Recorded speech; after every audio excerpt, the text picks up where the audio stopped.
बच्चों, क्या हाल चाल? बढ़िया। तो आज हम लोग शुरू कर रहे हैं NTSPT4 का वीडियो सोल्यूशन। आई होप आप लोग का एग्जाम अच्छा रहा होगा। क्वेश्चन डिस्कस करने जा रहे हैं। ठीक है, स्टार्ट करते हैं। सबसे पहले क्वेश्चन नंबर 46। ठीक है, तो ये क्वेश्चन आप देखिए, इसमें कह रहा है ए बी सॉलिड से A plus aqueous and B minus aqueous बन रहा है, और फिर यहाँ से हम लोग एक लैटिस इंथैल्पी लगा करके A प्लस गैस और B माइनस गैस बना रहे हैं। फिर यहाँ से हम लोग वापस हाइड्रेशन लगा करके हम लोग इसको क्या कर रहे हैं, A प्लस एक्वस और B माइनस एक्वस। तो ये बहुत ही सिंपल, बहुत सिंपल क्वेश्चन है बेटा। ठीक है, इसमें हेस लॉ लगाना है कि एनर्जी हमको इंथैल्पी इधर से जा रही है, कोई भी रिएक्शन एक स्टेप में हो रहा है या फिर 2 स्टेप में हो रहा है, तो इंथैल्पी क्या रहेगी, कांस्टेंट। तो इसका मतलब U बराबर क्या हो जाएगा, W प्लस B। ठीक है, U बराबर W प्लस B, यानी कि ऑप्शन हमारा B हमारा सही हो जाएगा। ठीक है, सो इजी। क्वेश्चन नंबर देखते हैं 47। क्वेश्चन नंबर 47, इसका थोड़ा सा डायमीटर 47 में बोल रहा है which of the following reaction is not correctly matched. अब देखिए ऑप्शन ए में अल्काइल हैलाइड का रिएक्शन सोडियम मेटल के साथ ड्राई ईथर के प्रेजेंस में कराया गया है, ऊर्ज रिएक्शन। सही बात है, जब कभी अल्काइल हैलाइड को सोडियम मेटल के साथ ड्राई ईथर के प्रेजेंस में रिएक्शन कराते हैं, ये नेम रिएक्शन है और उसका नाम होता है ऊर्ज रिएक्शन। बी में देखिए सी अल्काइल ब्रोमाइड लिया गया है, सिल्वर फ्लोराइड के साथ रिएक्शन करवाया गया है। दरअसल ये रिएक्शन स्वार्ट्स रिएक्शन है, बट आप देखिए ऑप्शन में यहाँ पे इटार्ड रिएक्शन लिखा हुआ है, गलत है। सी में देखिए, सी में एराइल हैलाइड है, सोडियम मेटल है और अल्काइल हैलाइड है, ड्राई ईथर, और इसके प्रेजेंस में जो है अल्काइल सब्स्टिट्यूटेड एराइल बनाया गया है और इस रिएक्शन का नाम ऊर्ज फिटिंग रिएक्शन है। सही बात है, ऊर्ज फिटिंग रिएक्शन में 1 मोल अल्काइल हैलाइड लेना होता है और दूसरा मोल एराइल हैलाइड लेना होता है, और उन दोनों को बाद में कंबाइन करके प्रोडक्ट बनाते हैं। तो सी भी ऑप्शन सही है, ऊर्ज फिटिंग रिएक्शन। डी में 2 मोल एराइल हैलाइड लिया गया है और ये 2 मोल सोडियम है और ड्राई ईथर है, इसको फिटिंग रिएक्शन बोलते हैं, डाइफिनाइल का प्रोडक्शन होता है यहाँ पर। तो डी भी सही है, तो डी फिटिंग रिएक्शन सही है, सी ऊर्ज फिटिंग सही है, ए ऊर्ज रिएक्शन भी सही है। बी ऑप्शन में स्वार्ट्स होना चाहिए था, लेकिन यहाँ पे इटार्ड लिखा है। क्वेश्चन मतलब आंसर यहाँ पे बी गलत है, होना सही आंसर क्या होता, स्वार्ट्स रिएक्शन। तो 47 का आंसर हो जाएगा बी। 47 का correct option will be B. ठीक है ना। नेक्स्ट क्वेश्चन देखते हैं 48। The double bond which is most reactive toward electrophile. देखिए वो डबल बॉन्ड ज़्यादा रिएक्टिव होगा जहां इलेक्ट्रोफाइल के आने से स्टेबल कार्बोकेटायन बनता होगा। Electrophile will get bonded to that double bonded carbon which give more stable carbocation. Electrophile उस डबल बॉन्ड पे अटैक करना चाहता है जहां पे अटैक करने के बाद बना हुआ कार्बोकेटायन, रिजल्टिंग कार्बोकेटायन ज़्यादा स्टेबल होता हो। तो यहाँ पर 3 डबल बॉन्ड दिए हुए हैं, ए, बी और सी। तो एक काम करते हैं, हमें ऑप्शन बी और सी में से कोई एक सही लग रहा है। ए तो वैसे भी नहीं होगा क्योंकि बी और सी में बैक बॉन्डिंग का कॉन्सेप्ट आ सकता है और बी और सी में ही स्टेबल कार्बोकेटायन बन सकता है। बट मैं देखता हूँ कि बी और सी में किस एल्किन पे इलेक्ट्रोफाइल को बुलाने से ज़्यादा स्टेबल कार्बोकेटायन बनता है। तो हम क्या करते हैं कि बारी बारी से दोनों डबल बॉन्ड को ब्रेक करके इलेक्ट्रोफाइल को बुलाते हैं और उसके बाद देखते हैं कि कौन सा कार्बोकेटायन ज़्यादा स्टेबल होगा। और आपको तो पता है इलेक्ट्रोफिलिक एडिशन रिएक्शन में आपने पढ़ा होगा कि आरडीएस में एल्कीन में इलेक्ट्रोफाइल ऐड होता है और फिर बनता है कार्बोकेटायन जो कि इंटरमीडिएट होता है। और आप ये स्लोगन तो जानते ही होंगे, stable the intermediate faster the reaction and major product will be obtained. तो हम दोनों बॉन्ड को बी और सी को ब्रेक करके देखते हैं क्या होता है।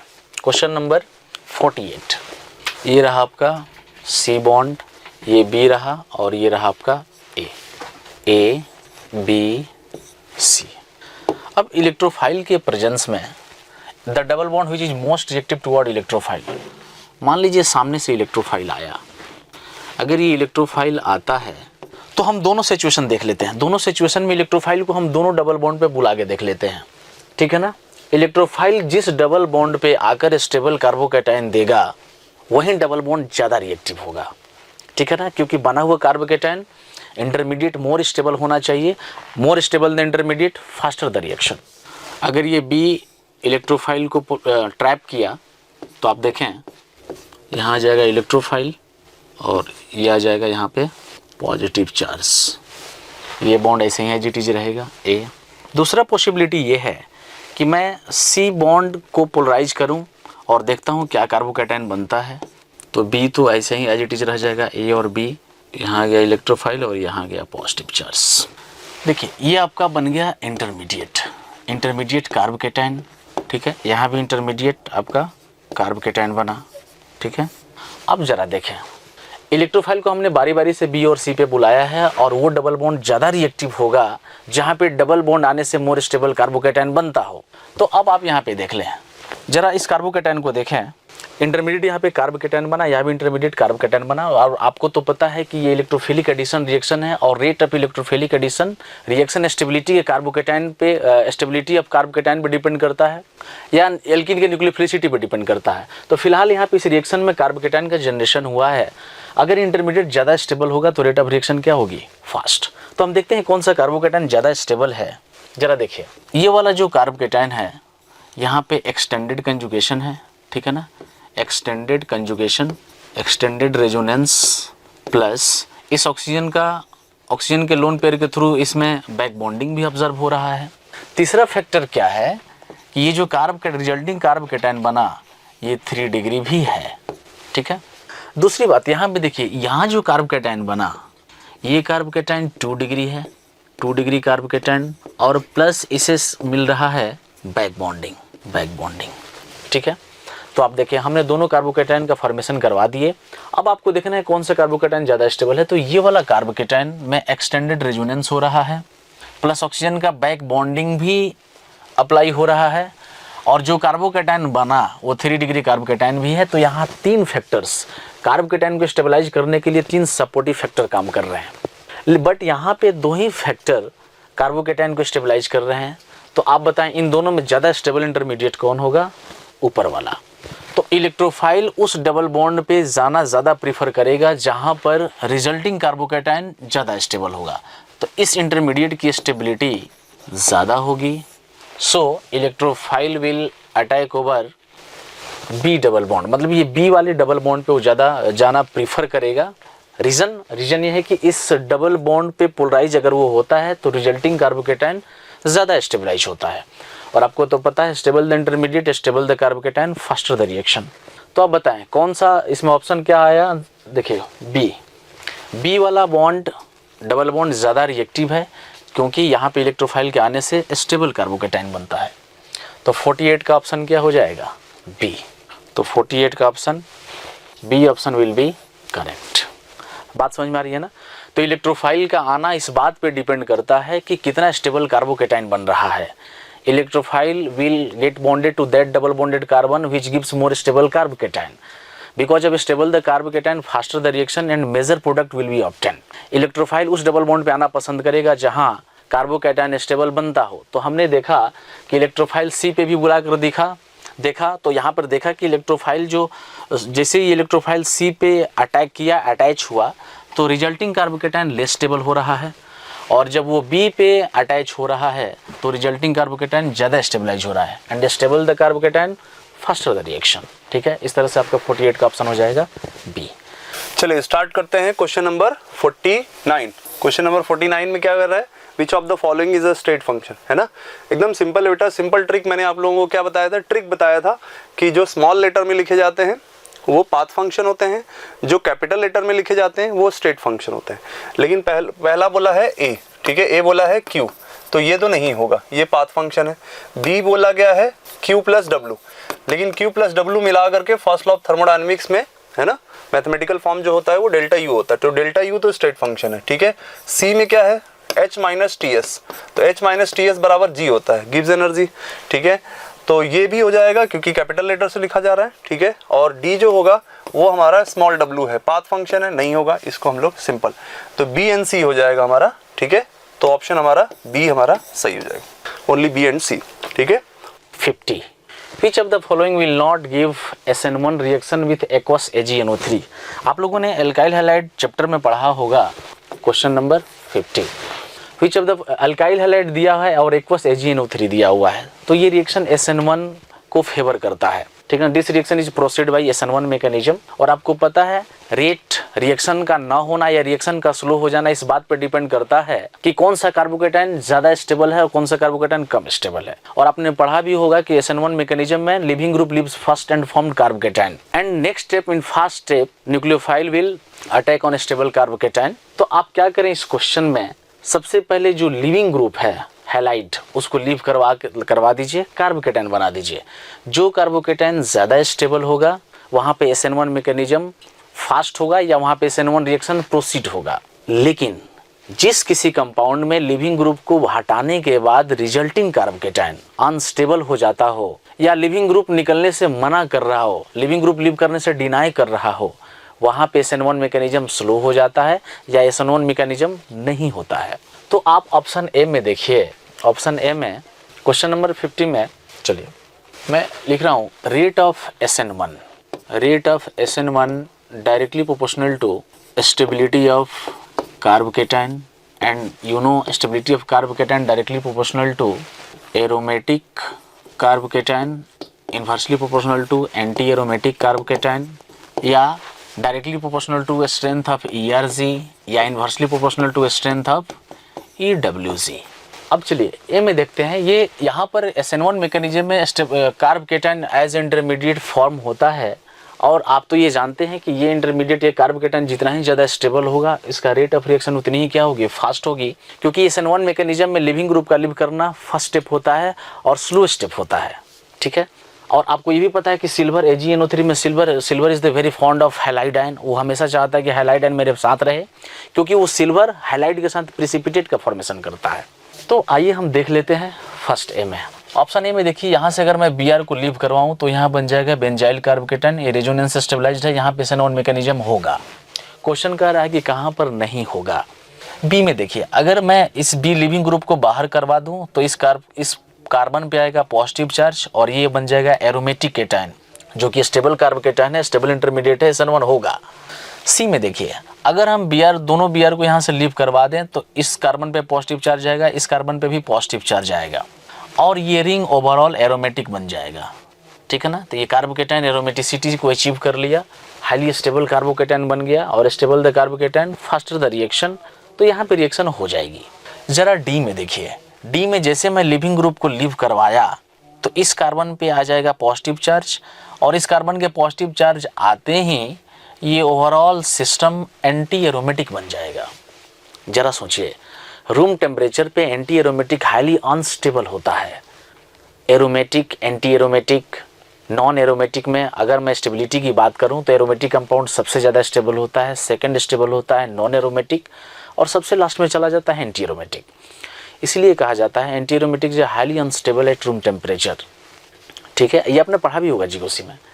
तो हमने डी ऑप्शन में देखा, चलिए मैं इस डी ऑप्शन को यहाँ डील कर रहा हूँ। आप देखिए, यह है Br, यहाँ पे हमने लिया AgNO3, मैकेनिज्म चलेगा यहाँ पर SN1। तो फर्स्ट ऑफ ऑल आप देखें, ये सिल्वर इस लिविंग ग्रुप को लीव करवा देगा, तो यहाँ से लिविंग ग्रुप लीव कर गया। This step is the RDS, slowest step. और लिविंग ग्रुप के लीव करने के बाद जो रिजल्टिंग कार्बोकेटाइन बनेगा ये बन जाएगा एंटी एरोमेटिक कार्बोकेटाइन जो कि हाईली अनस्टेबल होता है। It is a highly unstable. तो किसी रिएक्शन में हाईली अनस्टेबल इंटरमीडिएट बन गया तो फिर वो रिएक्शन आगे बढ़ेगा ही नहीं, क्योंकि हमारा इंटरमीडिएट ही क्या हो गया, हेल्दी नहीं रहा। अगर इंटरमीडिएट हेल्दी नहीं होगा, अनस्टेबल होगा, तो वहाँ रेट ऑफ रिएक्शन स्लो हो जाएगी या संभवतः रिएक्शन नहीं हो पाएगी। इसलिए इस क्वेश्चन का आंसर क्या हो जाएगा, डी। क्वेश्चन बोल रहा है कि कहाँ पे SN1 मैकेनिज्म नहीं होगा। तो हम लोगों ने देखा कि silver is the very fond of halide ion, silver ion bromine as leaving group को लीव करवा दिया और यहाँ पर AgBr का प्रेसिपिटेट बन जाता है। ठीक है, और हमने देखा कि यहाँ जो भी रिजल्टिंग कार्बोकेटाइन बना वो हाईली अनस्टेबल बना। तो unstable the intermediate, reaction will be slow, या रिएक्शन नहीं भी हो सकती है। तो देखिए डी, क्योंकि हमारा इंटरमीडिएट क्या हो गया, अनस्टेबल हो गया, हेल्दी नहीं रहा, तो ये रिएक्शन आगे प्रोसीड नहीं होगी। तो 50 का ऑप्शन हो जाएगा, करेक्ट ऑप्शन हो जाएगा आपका D option will be correct answer. बात समझ में आ रही है ना। तो SN1 मैकेनिज्म में लिविंग ग्रुप पहले लीव कर जाता है। इन SN1 mechanism leaving group leaves first and formed carbocation and this carbocation may be rearrange in first step. In second step, nucleophile will attack on more stable carbocation और इसमें SN1 mechanism में intermediate carb cation बनता है और वो भी RDS में बनता है। तो rate of SN1 directly proportional to stability of carbocation, stability of intermediate. और आपको तो पता है stability of carbocation aromatic cation या स्ट्रेंथ ऑफ ERG के पे डायरेक्टली डिपेंड करता है और indirectly anti aromatic carbocation और स्ट्रेंथ ऑफ AWG पे डिपेंड करता है। तो हमने देखा यहाँ पे सिल्वर Br को लीव करवा दिया, रिजल्टिंग कार्ब केटायन अनस्टेबल बना और unstable the intermediate, slower the reaction या no reaction will be happen. ठीक है, नेक्स्ट देखते हैं। स्टार्ट करते हैं क्वेश्चन नंबर 51 क्या बोला जा रहा है ना, A to X जा रहा है, ठीक है, A to X, X to Y, ठीक है, Y to B। तो इसमें A to X में एनर्जी कितनी आ रही है, इंथैल्पी कितनी आ रही है 50 किलो जूल। इसमें कितना आ रहा है, हमको Y to X दिया हुआ है लेकिन X to Y हमको चाहिए, ठीक है।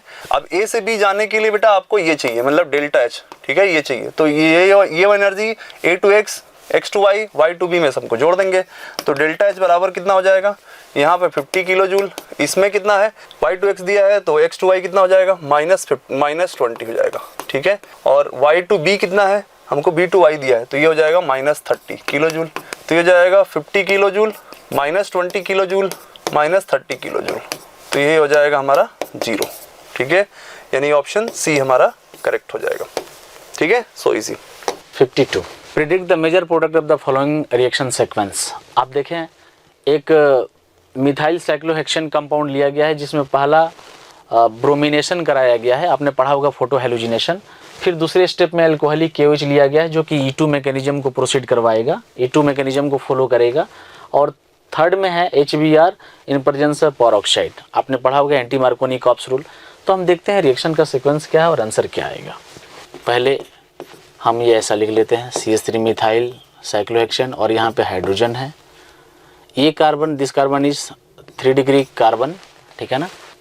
सबसे पहले Br2 in presence of HNu लेते हैं। तो आपने पढ़ा होगा कि Br2 सेलेक्टिव होता है, सेलेक्टिव मैकेनिज्म को, सेलेक्टिव रूट को फॉलो करता है। सेलेक्टिव क्या होता है, सेलेक्टिव होता है major product is formed by stable intermediate, ठीक है ना। जो सेलेक्टिव होता है ना वो अपने कैपेबिलिटी के हिसाब से कमज़ोर साइड को ढूंढता है कि हमारे क्षमता के हिसाब से कौन सा साइड कमज़ोर है। और इसी फैमिली का एक एलिमेंट है क्लोरीन, Cl2, वो हाईली रिएक्टिव होता है, वो हर कार्बनों से हाइड्रोजन को हटा सकता है, रिप्लेस सब्स्टिट्यूट कर सकता है। बट Br2 सीरीज में वीक होता है, इसलिए ये सेलेक्टिव होता है। और जब इस सेलेक्टिविटी से हम प्रोडक्ट बनाते हैं तो उस हाइड्रोजन को रिप्लेस करते हैं जिसको हटाने के बाद स्टेबल इंटरमीडिएट बनता हो। और आपने पढ़ा होगा ये रिएक्शन किस में आता है, FR-SR free radical substitution reaction. तो आप देखिए यहाँ 3 डिग्री कार्बन है, ये 2 डिग्री है, बाद बाकी सभी के सभी 2 डिग्री है। तो अगर ये सेलेक्टिव है तो अपने कैपेबिलिटी के हिसाब से वीक साइड को ढूंढेगा। और आपको मैं बता दूं कि इसकी बॉन्ड एनर्जी कम होती है, क्योंकि अगर ये फ्री रेडिकल डिसोसिएट हुआ तो देखिए ये फ्री रेडिकली टूट जाता है, होमोलिटिकली डिसोसिएट हो जाएगा इस तरह से। तो यहाँ से H रेडिकल और Br निकल के यहाँ से HBr बाहर हो जाएगा, ठीक है। और एक Br रेडिकल यहाँ पे आके 3 डिग्री कार्बन पे आकर एसोसिएट हो जाएगा। तो ये सेलेक्टिव है, तो मोर स्टेबल पोजीशन पे, मोर स्टेबल इंटरमीडिएट से कंबाइन करता है। तो पहला हमने Br2HB से क्या किया कि ब्रोमोस यहाँ पे प्लेस कर दिया, ब्रोमीन यहाँ पे प्लेस कर दिया। दूसरा है यहाँ पे Br एल्कोहलिक KOH, आपने पढ़ा होगा E2 रिएक्शन, E2 मैकेनिज्म, ठीक है ना। यहाँ पे E2 मैकेनिज्म चलता है और इस लिविंग ग्रुप के प्रेजेंस में ये पोजीशन हो गया अल्फा, लिविंग ग्रुप के रिस्पेक्ट में ये पोजीशन हो गया अल्फा और ये पोजीशन हो गया आपका बीटा, और ये पोजीशन ये भी हो गया यहाँ पर बीटा।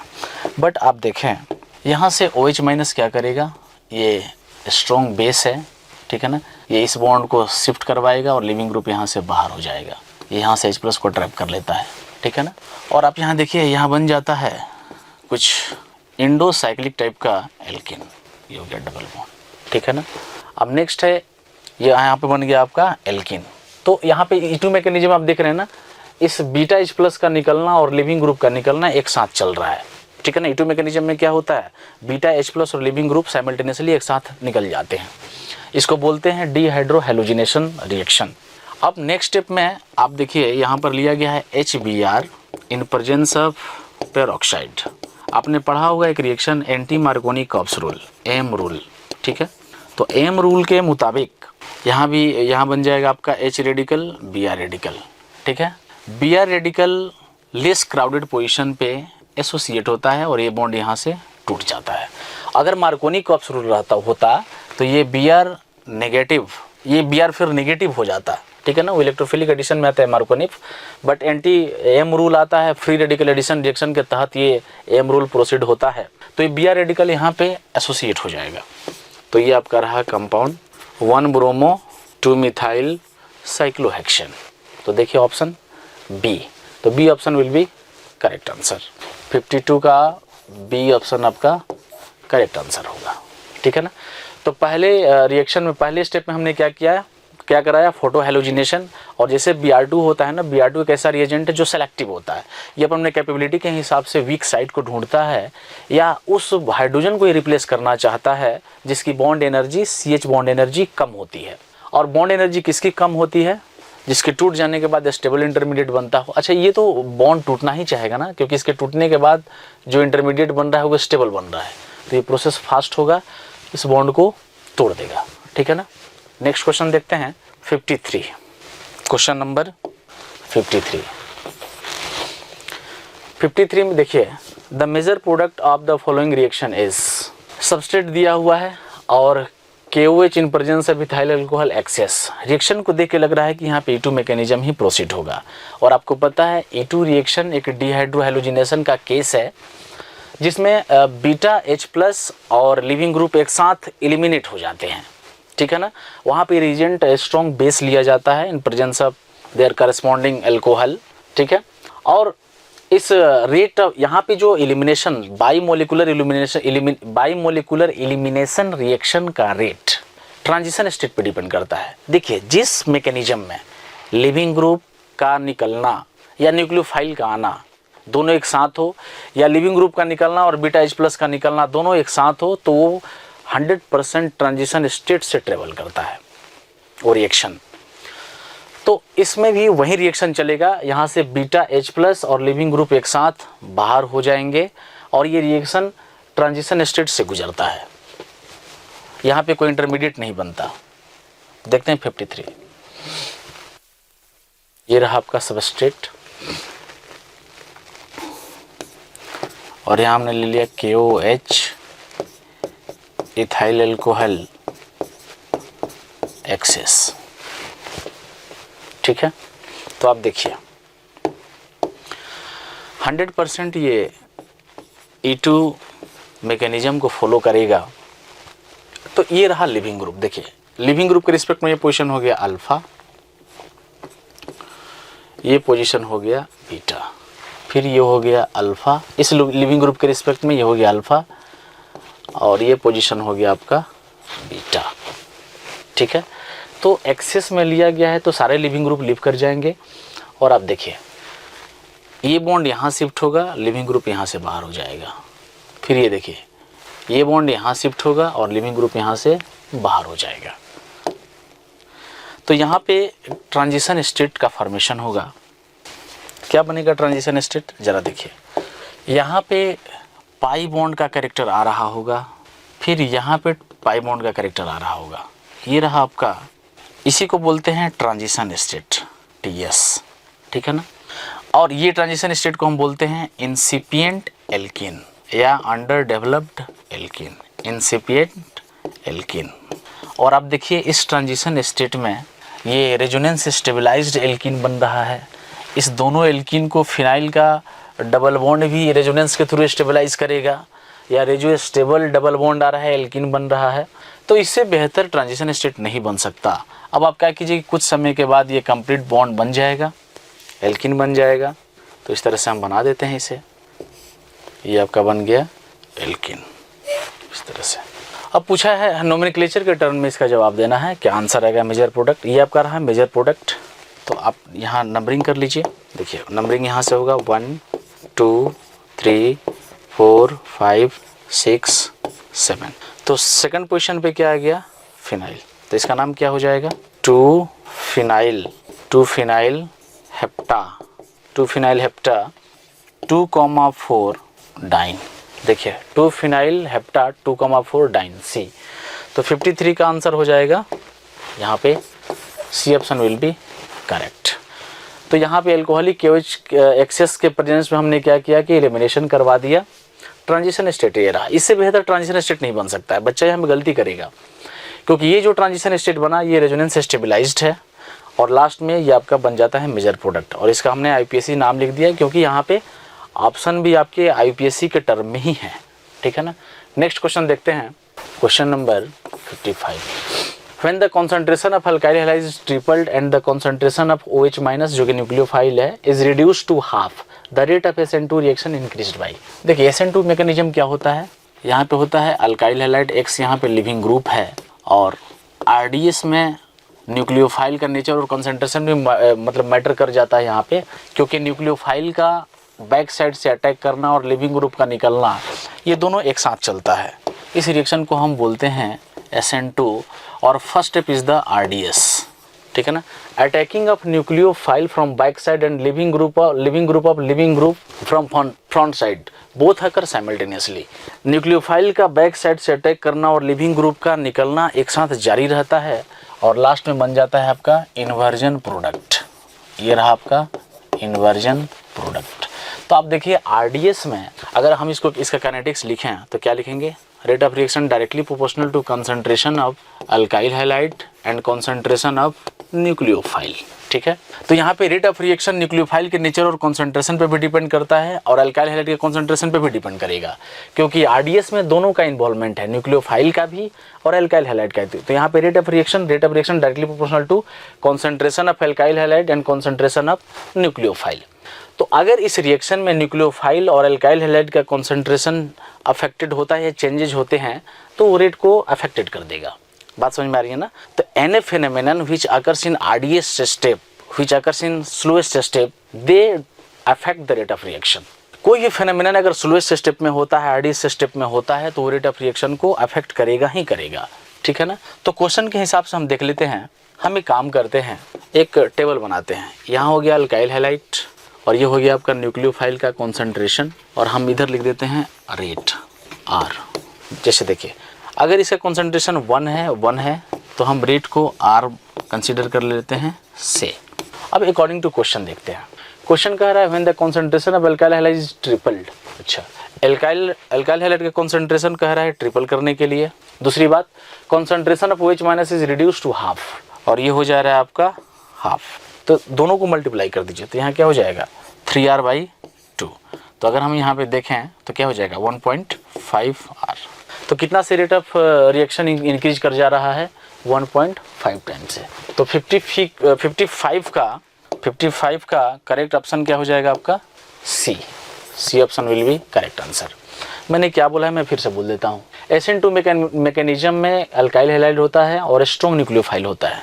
न्यूक्लियोफाइल का बैक साइड से एंटी बॉन्डिंग पे अटैक करना और लिविंग ग्रुप का लीव कर जाना बोथ अकर साइमल्टेनियसली, दोनों एक साथ चलता है। इसमें कोई कार्बोकेटायन नहीं बनता है, कोई इंटरमीडिएट नहीं बनता, यहाँ पे ट्रांजिशन स्टेट बनता है, ठीक है ना। तो ये न्यूक्लियोफाइल बैक साइड से अटैक करके लिविंग ग्रुप को बाहर करवा देगा और ट्रांजिशन स्टेट के थ्रू ये इन्वर्जन प्रोडक्ट मिल जाता है। इन्वर्जन समझ रहे हैं ना। लिविंग ग्रुप जिस डायरेक्शन से निकला उसके अपोजिट साइड से न्यूक्लियोफाइल अटैक करके जब प्रोडक्ट बनाता है तो वहाँ पे इन्वर्जन प्रोडक्ट होता है। बट SN1 में इन्वर्जन और रिटेंशन दोनों प्रोडक्ट मिलता है, ठीक है। तो यहाँ अगर हम काइनेटिक्स लिखें तो rate of SN2 reaction directly proportional to concentration of alkyl and concentration of nucleophile. हमने क्या किया कि इस टेबल में इसको 1 कंसिडर किया, इसको 1 किया और R को हमने कंसिडर कर लिया, मान लिया से। अगर 1 है तो यहाँ पे रेट क्या आ जाएगा R। लेकिन according to question alkyl halide triple बोल रहा है और न्यूक्लियोफाइल हाफ बोल रहा है, तो इसका रेट क्या हो जाएगा, दोनों को मल्टीप्लाई कर देंगे तो 3R/2 1.5R। तो इस तरह से आपका ऑप्शन क्या होगा 55 का सी। चलिए नेक्स्ट क्वेश्चन देखते हैं 56। Question number 56। Given below are two statement CH3O CH2Cl will undergo SN1 reaction though it is a primary halide. सही बात है। देखिए प्राइमरी हाइलाइट मैटर नहीं करता, लिविंग ग्रुप लीव करने के बाद जो कार्बोकैटायन बना अगर वो रेजोनेंस बैक बॉन्डिंग या एरोमेटिसिटी से स्टेबलाइज्ड है तो प्राइमरी हाइलाइट भी SN1 रिएक्शन दे सकता है। नॉर्मली प्राइमरी हाइलाइट रिएक्शन थोड़ा स्लो देगा या नहीं भी दे सकता है, बट अगर हम प्राइमरी हैलाइड लें और वहाँ से हैलाइड को लिविंग के बाद, लिविंग ग्रुप को लीव करने के बाद बना हुआ कार्बोकेटाइन अगर बैक बॉन्डिंग, रेजोनेंस या एरोमेटिसिटी से स्टेबलाइज है तो प्राइमरी हैलाइड भी SN1 दे सकता है। SN1 मैकेनिज्म में कार्बोकेटाइन की स्टेबिलिटी, इंटरमीडिएट की स्टेबिलिटी मैटर करती है। अब हमारा एल्काइल हैलाइड अगर प्राइमरी ही क्यों ना हो, अगर लिविंग ग्रुप के लीव करने के बाद बना हुआ कार्बोकेटाइन ज़्यादा स्टेबल होता है तो प्राइमरी हैलाइड भी SN1 को प्रोसीड करवा सकता है। तो देखते हैं क्वेश्चन नंबर 56। तो आप देखिए ना 56 में स्टेटमेंट 1 है CH3O OCH2Cl। तो अगर ये SN1 मैकेनिज्म है तो यहाँ से लिविंग ग्रुप लीव कर जाएगा। आप देखिए यहाँ जो भी कार्बोकेटाइन बनता है, रिजल्टिंग कार्बोकेटाइन, वो ऑक्सीजन के बैक बॉन्डिंग से स्टेबलाइज है। तो this intermediate, this carbocation is stabilized by back bonding, so it will give faster SN1 mechanism. तो ये प्राइमरी हैलाइड होते हुए भी SN1 मैकेनिज्म दे सकता है क्योंकि इसका कार्बोकेटाइन बैक बॉन्डिंग से स्टेबलाइज है। पहला स्टेटमेंट करेक्ट है। स्टेटमेंट 2, एक नियोपेंटाइल क्लोराइड लिया है और बोल रहा है विल नॉट अंडरगो SN2 में रिएक्शन वेरी इजीली दो it is a primary halide. वैसे तो कायदे से SN2 मैकेनिज्म प्राइमरी हैलाइड में फास्ट होता है, बट यहाँ भी प्राइमरी हैलाइड है, लेकिन आपने पढ़ा होगा कि बीटा पोजीशन अगर क्राउडेड हो तो वहाँ पे SN2 मैकेनिज्म स्लो हो जाता है या नहीं होता है। समझ रहे हैं ना? तो आप देखिए स्टेटमेंट 2 का क्वेश्चन बोल रहा है एक नियोपेंटाइल हैलाइड लिया हुआ है CH3 और यहाँ है CH2 आपका Cl। अब अगर यहाँ पे SN2 मैकेनिज्म आप करवाते हैं तो आपको तो पता है SN2 मैकेनिज्म क्राउडिंग को अवॉइड करता है। तो ये लिविंग ग्रुप के रिस्पेक्ट में ये पोजीशन हो गया अल्फा और ये हो गया बीटा। बीटा पोजीशन पे बल्कि ग्रुप लगे हुए हैं, हाईली क्राउडेड है, एक्सट्रीम स्टेरिक हिंड्रेंस चल रहा है यहाँ पे, इसलिए न्यूक्लियोफाइल इस कार्बन पे इजीली अप्रोच नहीं कर पाएगा और यहाँ पे रिएक्शन नहीं होगी। Reason beta position sterically crowded है, स्टेरिकली क्राउडेड, तो यहाँ पे SN2 मैकेनिज्म नहीं हो पाएगी। ठीक है ना? तो भले ही ये प्राइमरी हैलाइड है बट इसका बीटा पोजीशन क्राउडेड है, इसलिए यहाँ पे SN2 मैकेनिज्म नहीं होगा। ठीक है? तो आपका 56 में दोनों स्टेटमेंट, ये स्टेटमेंट भी सही है और स्टेटमेंट 2 भी सही है। हाँ, सही बात है। तो 56 का आंसर हो जाएगा आपका बॉल, 56 का B option will be correct answer. Clear है? चलिए स्टार्ट करते हैं क्वेश्चन नंबर 57।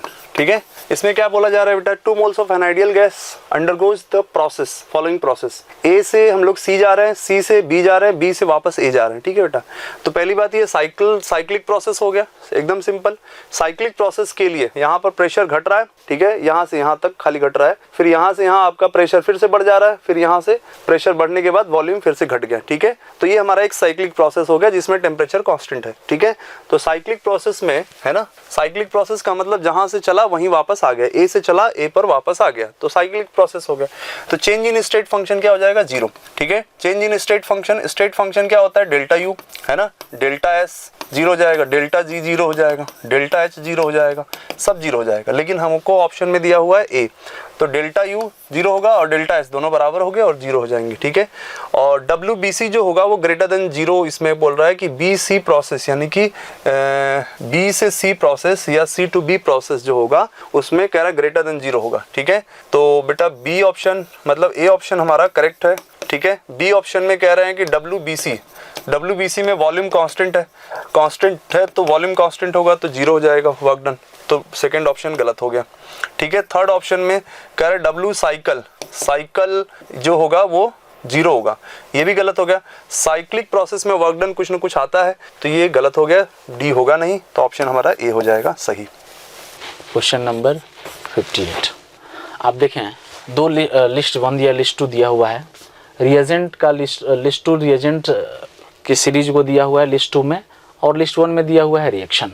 आपको बताना है ये किस पार्टिकुलर रिएजेंट के प्रेजेंस में ये कन्वर्जन हो पाएगा। तो आप देखिए जरा इस रिएक्शन को गौर से देखिए, CH3CH CH2 CH3CH double bond CH2, यहाँ बना आपका CH3 CH2 CH2 और यहाँ है Br, CH3 CH Br और यहाँ है CH3 CH Br और यहाँ है CH2 Br CH2 CH double bond CH2। जरा देखिए लेस क्राउडेड पोजीशन पे Br है और मोर क्राउडेड पोजीशन पे आपका हाइड्रोजन है। इस बॉन्ड का पोलराइजेशन हुआ होगा, डबल बॉन्ड का पोलराइजेशन हुआ होगा। तो बताइए हम कौन सा रिएजेंट लें ताकि लेस क्राउडेड पोजीशन पे ब्रोमीन चला जाए और मोर क्राउडेड पे H आ जाए। तो आपने पढ़ा होगा एंटी मार्कोनी-कॉप्स रूल, जहाँ पे Br part halide part less crowded position पे जाता है। तो अगर मैं सेकंड रिएजेंट ले लूँ 2, अब देखिए अगर हम सेकंड वाला रिएजेंट ले लें तो ये कन्वर्जन हो जाएगा, ठीक है ना। अब यहाँ देखिए इन दोनों पार्ट को देख के ये लग रहा है कि जो रिएक्शन हुआ है वो HBr के साथ हुआ होगा, क्योंकि यहाँ पे इलेक्ट्रोफिलिक एडिशन रिएक्शन हुआ है और Br पॉजिटिव क्राउडेड पोजीशन पे अटैक किया है, ठीक है ना। तो HBr वाला रिएजेंट क्या हो जाएगा यहाँ पे फर्स्ट, ये फर्स्ट है और ये स्टेप हो जाएगा, मतलब ये आपका मार्क हो जाएगा Q। R में आप देखिए इस रिएक्शन को देखिए, यह पाई बॉन्ड पोलराइज हुआ है और अगल बगल वाले पोजीशन पे बारी बारी से ब्रोमीन आया है। तो आपने पढ़ा होगा एंटी एडिशन, तो ज़रूर ही यहाँ पे Br2 लो टेम्परेचर पे, हाँ फोर्थ, जरूर ही यहाँ पे एंटी एडिशन वाला हेलोजिनेशन हुआ है, Br2 लो टेम्परेचर। अब D में देखिए इन दोनों पार्ट को देखिए और आप देखिए कि एलाइलिक पोजीशन पे हेलोजन आया है। तो आप यहाँ पे जरूर ही एलाइलिक सब्स्टिट्यूशन हुआ है और एलाइलिक सब्स्टिट्यूशन मेनली 2 रिएजेंट के प्रेजेंस में होता है। एक होता है एन ब्रोमोसक्सिनामाइड जो NBS होता है और दूसरा होता है Cl2 high temperature more than 300 degree और 400 डिग्री सेंटीग्रेड, ठीक है ना। तो यहाँ पर हुआ है एलाइलिक सब्स्टिट्यूशन, एलाइलिक पोजीशन से ये डबल बॉन्ड sp2 कार्बन के बगल वाले sp3 कार्बन को हम बोलते हैं एलाइलिक कार्बन या अल्फा कार्बन। तो यहाँ देख के ऐसा लग रहा है कि अल्फा पोजीशन से हाइड्रोजन हटा है और ब्रोमीन लगा है और ये वहीं करा सकता है NBS, ठीक है ना, या Cl2H2, लेकिन ऑप्शन में NBS दिया हुआ है। तो आप देखिए मैच कराइए, तो PQ और 4 क्या है, यहाँ पे 4 है R और NBS वाला पार्ट क्या हो जा रहा है, ये कन्वर्जन, NBS वाला पार्ट हो जा रहा है S, ठीक है, ये हो जाएगा आपका S। तो ऑप्शन मैच कराइए, P का 2, ऑप्शन में देखिए P का 2, Q का 1, R का 4, S का 3, किस में है 58 का ये, ठीक है ना। P का 2, Q का 1, R का 4 और S का 3, 58 का A option will be correct answer, ठीक है ना। इसमें क्या करना था, वो कन्वर्जन को देख के रिएजेंट को डिसाइड करना था कि किस रिएजेंट के प्रेजेंस में ये कन्वर्जन हुआ होगा, ठीक है ना। तो हमने क्या किया कि रिएजेंट ये प्रोडक्ट को आइडेंटिफाई किया और फिर वहाँ से हमने रिएजेंट का डिसीजन ले लिया। नेक्स्ट क्वेश्चन देखते हैं 59, which one is the strongest nucleophilic site in the following species. इसमें आपको ये बताना है कि कौन स्ट्रॉन्ग न्यूक्लियोफाइल होगा, ठीक है ना, किसकी न्यूक्लियोफिलिसिटी ज़्यादा होगी। तो पहले स्ट्रक्चर बनाते हैं क्वेश्चन नंबर 59। क्वेश्चन नंबर 59, आपको पता है कि nucleophilicity directly proportional to electron density, localised electron density और inversely proportional to stability of anion. आइए इसका स्ट्रक्चर देखते हैं। ये रहा आपका, मैं नंबरिंग कर देता हूँ, ये है 4th, ये 1 है और ये गिवन क्वेश्चन में 2nd है और ये है आपका 3rd। तो आप जरा ध्यान से देखिए, 3rd लोकेलाइज्ड एनायन, डीलोकेलाइज्ड एनायन है। यहाँ पे एक्टिव मिथाइलिन ग्रुप, ये सीस, यहाँ पे 2 स्ट्रॉन्ग -M के बीच का जो कार्बन होता है इसको बोलते हैं AMG, एक्टिव मिथाइलिन ग्रुप। तो यहाँ से H+ फायरिंग होने के बाद जो एनायन बना है, नेगेटिव चार्ज बना है, वो दोनों तरफ -M से रेजोनेंस स्टेबलाइज्ड है। तो आप कह सकते हैं ये भी एनायन भी स्टेबलाइज है, 2 स्ट्रॉन्ग -M से स्टेबलाइज्ड है। ये वाला नेगेटिव चार्ज इक्वल RS से स्टेबलाइज्ड है, क्लियर। और ये वाला देखिए, ये नेगेटिव चार्ज भी इक्वल RS से स्टेबलाइज है, ये राइट भी रेजोनेंस भी कर रहा है और ये लेफ्ट भी रेजोनेंस कर रहा है।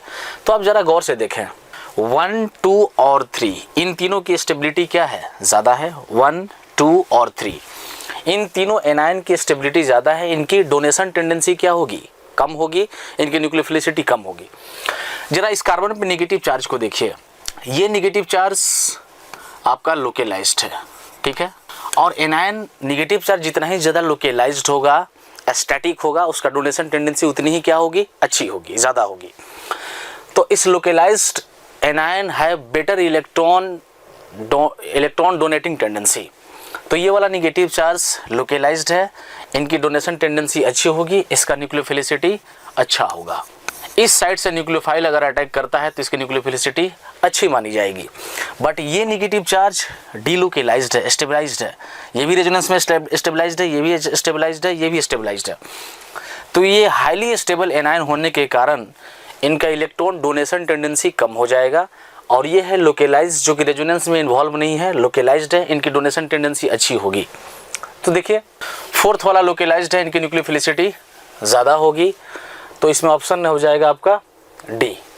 तो 59 का करेक्ट ऑप्शन हो जाएगा D option will be correct. Clear है? देखिए nucleophilicity attacking speed of nucleophile होता है, और जितने भी स्टेबल एनायन हैं उनकी इलेक्ट्रॉन डोनेशन टेंडेंसी कम होती है, और स्टेबल एनायन ज़्यादातर डिलोकेलाइज्ड एनायन होता है। रेजोनेंस में इन्वॉल्व जितने भी नेगेटिव चार्ज हैं सभी के सभी स्टेबल होते हैं। लेकिन जो लोकेलाइज्ड चार्ज होता है वो स्थिर होता है, स्टैटिक होता है, उसकी इलेक्ट्रॉन डोनेशन टेंडेंसी उतनी ही क्या होगी, अच्छी होगी, बेटर होगी, और उसका न्यूक्लियोफिलिसिटी अच्छा होगा। चलिए बेटा स्टार्ट करते हैं क्वेश्चन नंबर 60 क्या बोला जा रहा है, विच स्टेटमेंट इज करेक्ट। ठीक है, तो स्टेटमेंट कौन सा करेक्ट होगा, इसमें पहला ऑप्शन दिया हुआ है ना, DH/dt जो होता है एट कांस्टेंट प्रेशर, वो अपने आप कांस्टेंट प्रेशर पे ही DH/dt होता है, और DE/dt ठीक है ये होता है कांस्टेंट वॉल्यूम पे। तो अगर इसको मन की आंखों से देखोगे बेटा तो ये CP हो जाएगा, और ये क्या हो जाएगा CV। तो इसमें लिख रहा है CP लेस देन CP, बिल्कुल गलत स्टेटमेंट हो गया, CP ग्रेटर देन CV होता है। ठीक है, CP ग्रेटर देन CV होता है, ये सही है, ये गलत है। ठीक है, क्यों? क्योंकि CP बराबर CV प्लस R होता है, तो CV में कुछ जोड़ते हैं तो R आता है ना, तो CP ग्रेटर देन CP हो जाएगा। बी ऑप्शन क्या हो गया, DH/dt ठीक है, DH/dt प्लस DE/dt ठीक है, ये कांस्टेंट प्रेशर पे, ये कांस्टेंट वॉल्यूम पे बराबर R, तो ये जाएगा CP प्लस CV बराबर R। ये भी गलत है, CP माइनस CV बराबर R होता है। ठीक है, उसके बाद थर्ड ऑप्शन में क्या बोला जा रहा है, थर्ड ऑप्शन में DE/dV एट कांस्टेंट वॉल्यूम। अच्छा, आइडियल गैस के लिए चाहे वॉल्यूम कांस्टेंट हो चाहे वॉल्यूम कांस्टेंट ना हो, चाहे वॉल्यूम कांस्टेंट हो चाहे वॉल्यूम कांस्टेंट ना हो, ठीक है, अगर टेम्परेचर कांस्टेंट है तो उसके बीच में काइनेटिक एनर्जी वाला ही फोर्स आता है। ठीक है, तो काइनेटिक एनर्जी वाला ही हमारा इंटरनल एनर्जी होता है, क्योंकि पोटेंशियल एनर्जी तो वैसे भी जीरो है। जब पोटेंशियल एनर्जी आइडियल गैस के लिए जीरो है तो काइनेटिक एनर्जी मतलब internal energy is the function of temperature only for ideal gas. तो internal energy with respect to volume at constant temperature, तो अगर D/dt नहीं भी लिखा है तो अगर टेम्परेचर कांस्टेंट हो चाहे ना हो, यहाँ पर टेम्परेचर कांस्टेंट है ना, यहाँ पर टेम्परेचर कांस्टेंट है, तो ये क्या हो जाएगा हमारा बेटा, जीरो हो जाएगा। ठीक है, तो ऑप्शन हमारा हो जाएगा C करेक्ट। ठीक है, क्वेश्चन नंबर 61, जरा क्वेश्चन को पढ़िए। Two bromopentane is heated with potassium ethoxide in ethanol, the major product obtained is. अच्छा, जो भी प्रोडक्ट बना है उसका IUPAC नेम लिखा हुआ है। तो आप क्वेश्चन को देखे, सबस्ट्रेट और रिएजेंट को देखे, मुझे ये लग रहा है कि यहाँ पे E2 मैकेनिज्म से रिएक्शन प्रोसीड होगा। तो पहले इसका स्ट्रक्चर बनाते हैं। 2-bromoपेंटेन, सेकंड पोजीशन पे लगा दीजिए ब्रोमीन, ये रहा आपका लिविंग ग्रुप, ये लिविंग ग्रुप रहा। लिविंग ग्रुप के रिस्पेक्ट में ये पोजीशन हो गया अल्फा, और ये हो गया बीटा पोजीशन, और ये हो गया बीटा। इस बीटा पोजीशन पे हाइड्रोजन अटैच्ड है। जैसे इसे हम पोटेशियम इथॉक्साइड ETO-K+, और यहाँ पे आपका इथाइल अल्कोहल है।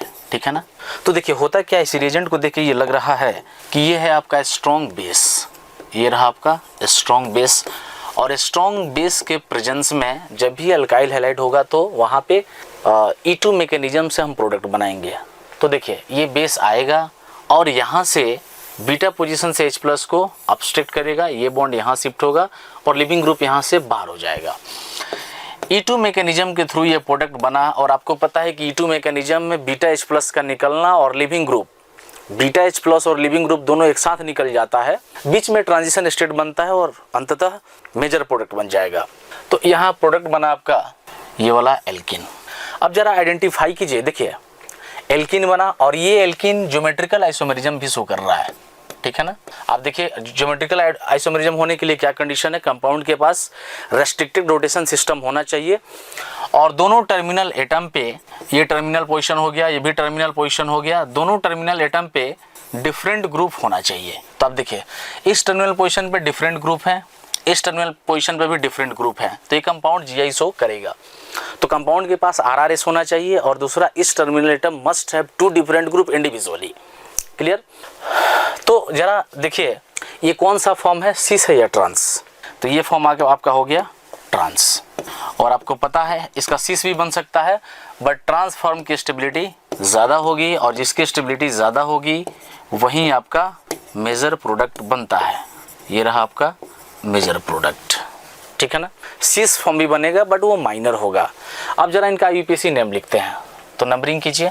नंबरिंग जिधर से मल्टीपल बॉन्ड नज़दीक पड़े 1 2 3 4 और ये हो गया 5, क्या हो जाएगा इसका IUPAC नेम? तो IUPAC नेम इसका हो जाएगा पेंट 2 इन। और कन्फिग्रेशन के साथ अगर लिखना होगा तो क्योंकि ये स्टेबल है, ये ट्रांसफॉर्म है और ट्रांसफॉर्म हमने इसलिए बनाया है क्योंकि सिस और ट्रांस में ट्रांसफॉर्म की स्टेबिलिटी ज़्यादा होती है और जिसकी स्टेबिलिटी ज़्यादा होगी वहीं आपका मेजर प्रोडक्ट बनेगा। तो इस नेम के पहले आप कन्फिग्रेशन लिख दीजिए ट्रांस। देखिए ऑप्शन ट्रांस पेन 2 इन डी, 61 का डी ऑप्शन आपका हो जाएगा करेक्ट। 61 का D option will be correct, trans pent 2 ene. चलिए ठीक है। 62 ये समय कार्बोकेटाइन का फॉर्मेशन होगा जो कि इंटरमीडिएट होगा और आपको पता है stable the intermediate faster the reaction. जिस रिएक्शन में OH के निकलने के बाद, प्रोटोनेटेड OH के निकलने के बाद बना हुआ कार्बोकेटाइन ज़्यादा स्टेबल होता होगा उसका डिहाइड्रेशन फास्ट होगा। क्योंकि डिहाइड्रेशन रिएक्शन में आपने पढ़ा होगा इवन रिएक्शन फॉलो होता है और उस रिएक्शन में कार्बोकेटाइन का बनना ही स्लोएस्ट स्टेप होता है। समझ में आ रही है ना। तो यहाँ पे कार्बोकेटाइन पहले ऑप्शन ए देखिए, ए में तो यहाँ पे PDCH है, ऑक्सीजन का लोन पेयर बेंजीन के साथ रेजोनेंस में इन्वॉल्व है, OH का रिमूवल हो नहीं सकता। अगर ये प्रोटोनेटेड हो भी गया तो इस OH का रिमूवल डिफिकल्ट है क्योंकि PDCH है। जरा ऑप्शन डी में देखिए, डी में भी ऑक्सीजन का लोन पेयर इस पाई बॉन्ड के साथ रेजोनेंस में इन्वॉल्व है, यहाँ से OH का रिमूवल भी डिफिकल्ट है। अब ऑप्शन बचता है आपके पास बी और सी। देखते हैं बी और सी में स्टेबल कार्बोकेटाइन स्टेबल इंटरमीडिएट कहाँ बनता है, ठीक है ना। तो 62 का बी, OH यहाँ बॉन्ड है, ये H+ के प्रेजेंस में ये अल्कोहल प्रोटोनेट हो जाएगा। प्रोटोनेशन के बाद इस मोर इलेक्ट्रोनेगेटिव एटम पे आ जाता है पॉजिटिव चार्ज जो कि हाईली अनस्टेबल है। सो ये खुद को स्टेबलाइज करने के लिए इस बॉन्ड को अपने तरफ अपने फेवर में ब्रेक करवाता है और यहाँ बन जाता है आपका carbocation. This is a carbocation. अब ये कार्बोकेटाइन रेजोनेंस स्टेबलाइज्ड है। देखिए ये बॉन्ड यहाँ शिफ्ट होगा, रेजोनेंस में जाएगा, यहाँ जाएगा पॉजिटिव चार्ज, यहाँ बॉन्ड, ठीक है। अब देखिए जैसे रेजोनेंस हो जाने के बाद ये सिस्टम क्या बन गया, एंटी एरोमेटिक दिस कार्बोकेटाइन, और यही आपका क्या है इस रिएक्शन का इंटरमीडिएट है। तो this intermediate this carbocation is ये कार्बोकेटाइन बन गया आपका नॉन एरोमेटिक। ये इंटरमीडिएट ये कार्बोकेटाइन क्या बन गया, नॉन एरोमेटिक। अब डी में देखते हैं, जरा डी देखिए, डी नहीं सॉरी सी में, डी में तो PDCH हो चुका है, वहाँ तो हमने पहले ही डिसीजन ले लिया है कि वहाँ होगा ही नहीं। सी में जरा देखिए, सी में जब प्रोटोनेशन होता है तो आप देखिए जैसे ये OH प्रोटोनेट होगा तो यहाँ आ जाएगा OH2+, तो मोर इलेक्ट्रोनेगेटिव एटम पे पॉजिटिव चार्ज हाईली अनस्टेबल, तो ये as a leaving group leave करके निकल जाएगा और ये स्टेप काफ़ी फास्ट होता है because this step is acid base step, और ये वाला स्टेप होता है स्लोएस्ट स्टेप RDS, ठीक है। तो ज़रा यहाँ देखिए, यहाँ कार्बोकेटाइन बना इस तरह से, ये हो गया पॉजिटिव चार्ज, ये रेजोनेंस स्टेबलाइज्ड है तो रेजोनेंस करवा देंगे और आप देखिए ये रहा आपका इंटरमीडिएट। तो इस इंटरमीडिएट में जरा आप देखिए ये वाला इंटरमीडिएट रेजोनेंस के बाद भी ये सिस्टम एरोमेटिसिटी को रिटेन किए हुए है, और ऊपर वाले इंटरमीडिएट में इंटरमीडिएट नॉन एरोमेटिक बन गया है। तो मुझे बताइए कि ये वाला इंटरमीडिएट ज़्यादा स्टेबल होगा जिसमें एरोमेटिसिटी आ चुका है या एरोमेटिसिटी रिटेन है, या ये वाला इंटरमीडिएट ज़्यादा स्टेबल है जहाँ पे नॉन एरोमेटिक है। ऑफ कोर्स सी वाला ज़्यादा स्टेबल होगा क्योंकि stable the intermediate aromatic compound, aromatic cation ज़्यादा स्टेबल होगा। तो ये वाला इंटरमीडिएट ज़्यादा स्टेबल होगा तो रेट ऑफ डिहाइड्रेशन यहाँ पे क्या होगी, फास्ट होगी, क्योंकि आप जानते हैं stable the intermediate faster the reaction. This intermediate is more stable because of the presence of aromaticity and this intermediate is less stable because of the presence of non aromaticity. तो मुझे बताइए इस intermediate की stability क्या होगी, fast. अगर intermediate ज़्यादा stable होगा तो रेट ऑफ डिहाइड्रेशन क्या होगा यहाँ पे, फास्ट। क्वेश्चन तो यही कह रहा है मोस्ट रिएक्टिव टुवर्ड, तो 62 का ऑप्शन क्या हो जाएगा, C option will be correct, क्योंकि सी ऑप्शन में डिहाइड्रेशन के बाद बना हुआ कार्बोकेटाइन मोर स्टेबल है because of the presence of aromaticity, और stable the intermediate faster the reaction.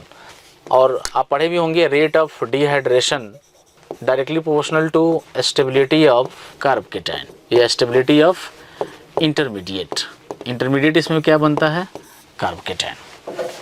और आपको पता है स्टेबिलिटी ऑफ कार्बोकेटाइन बहुत सारे फैक्टर पर डिपेंड करता है, strength of ERG, aromaticity, back bonding.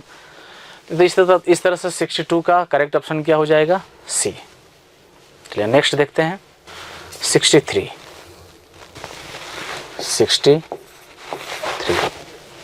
एक बेंजीन सब्स्टिट्यूटेड कंपाउंड लिया गया है जिसमें NaOH अल्कोहलिक कराया जाता है तो बी प्रोडक्ट बनता है, और फिर वहाँ पे HBr ईथर का यूज करके सी प्रोडक्ट बना है। तो पूछ रहा है कि identify B and C and how are A and C related.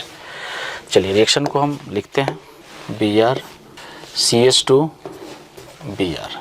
सबसे पहले NaOH अल्कोहलिक लिया गया है, NaOH अल्कोहलिक। आपको तो पता है अल्कोहलिक बेस के प्रेजेंस में E2 मैकेनिज्म होता है, यहाँ पे है, ये हो गया अल्फ़ा और ये हो गया बीटा, ये बॉन्ड यहाँ शिफ्ट होगा, लिविंग ग्रुप यहाँ से बाहर हो जाएगा।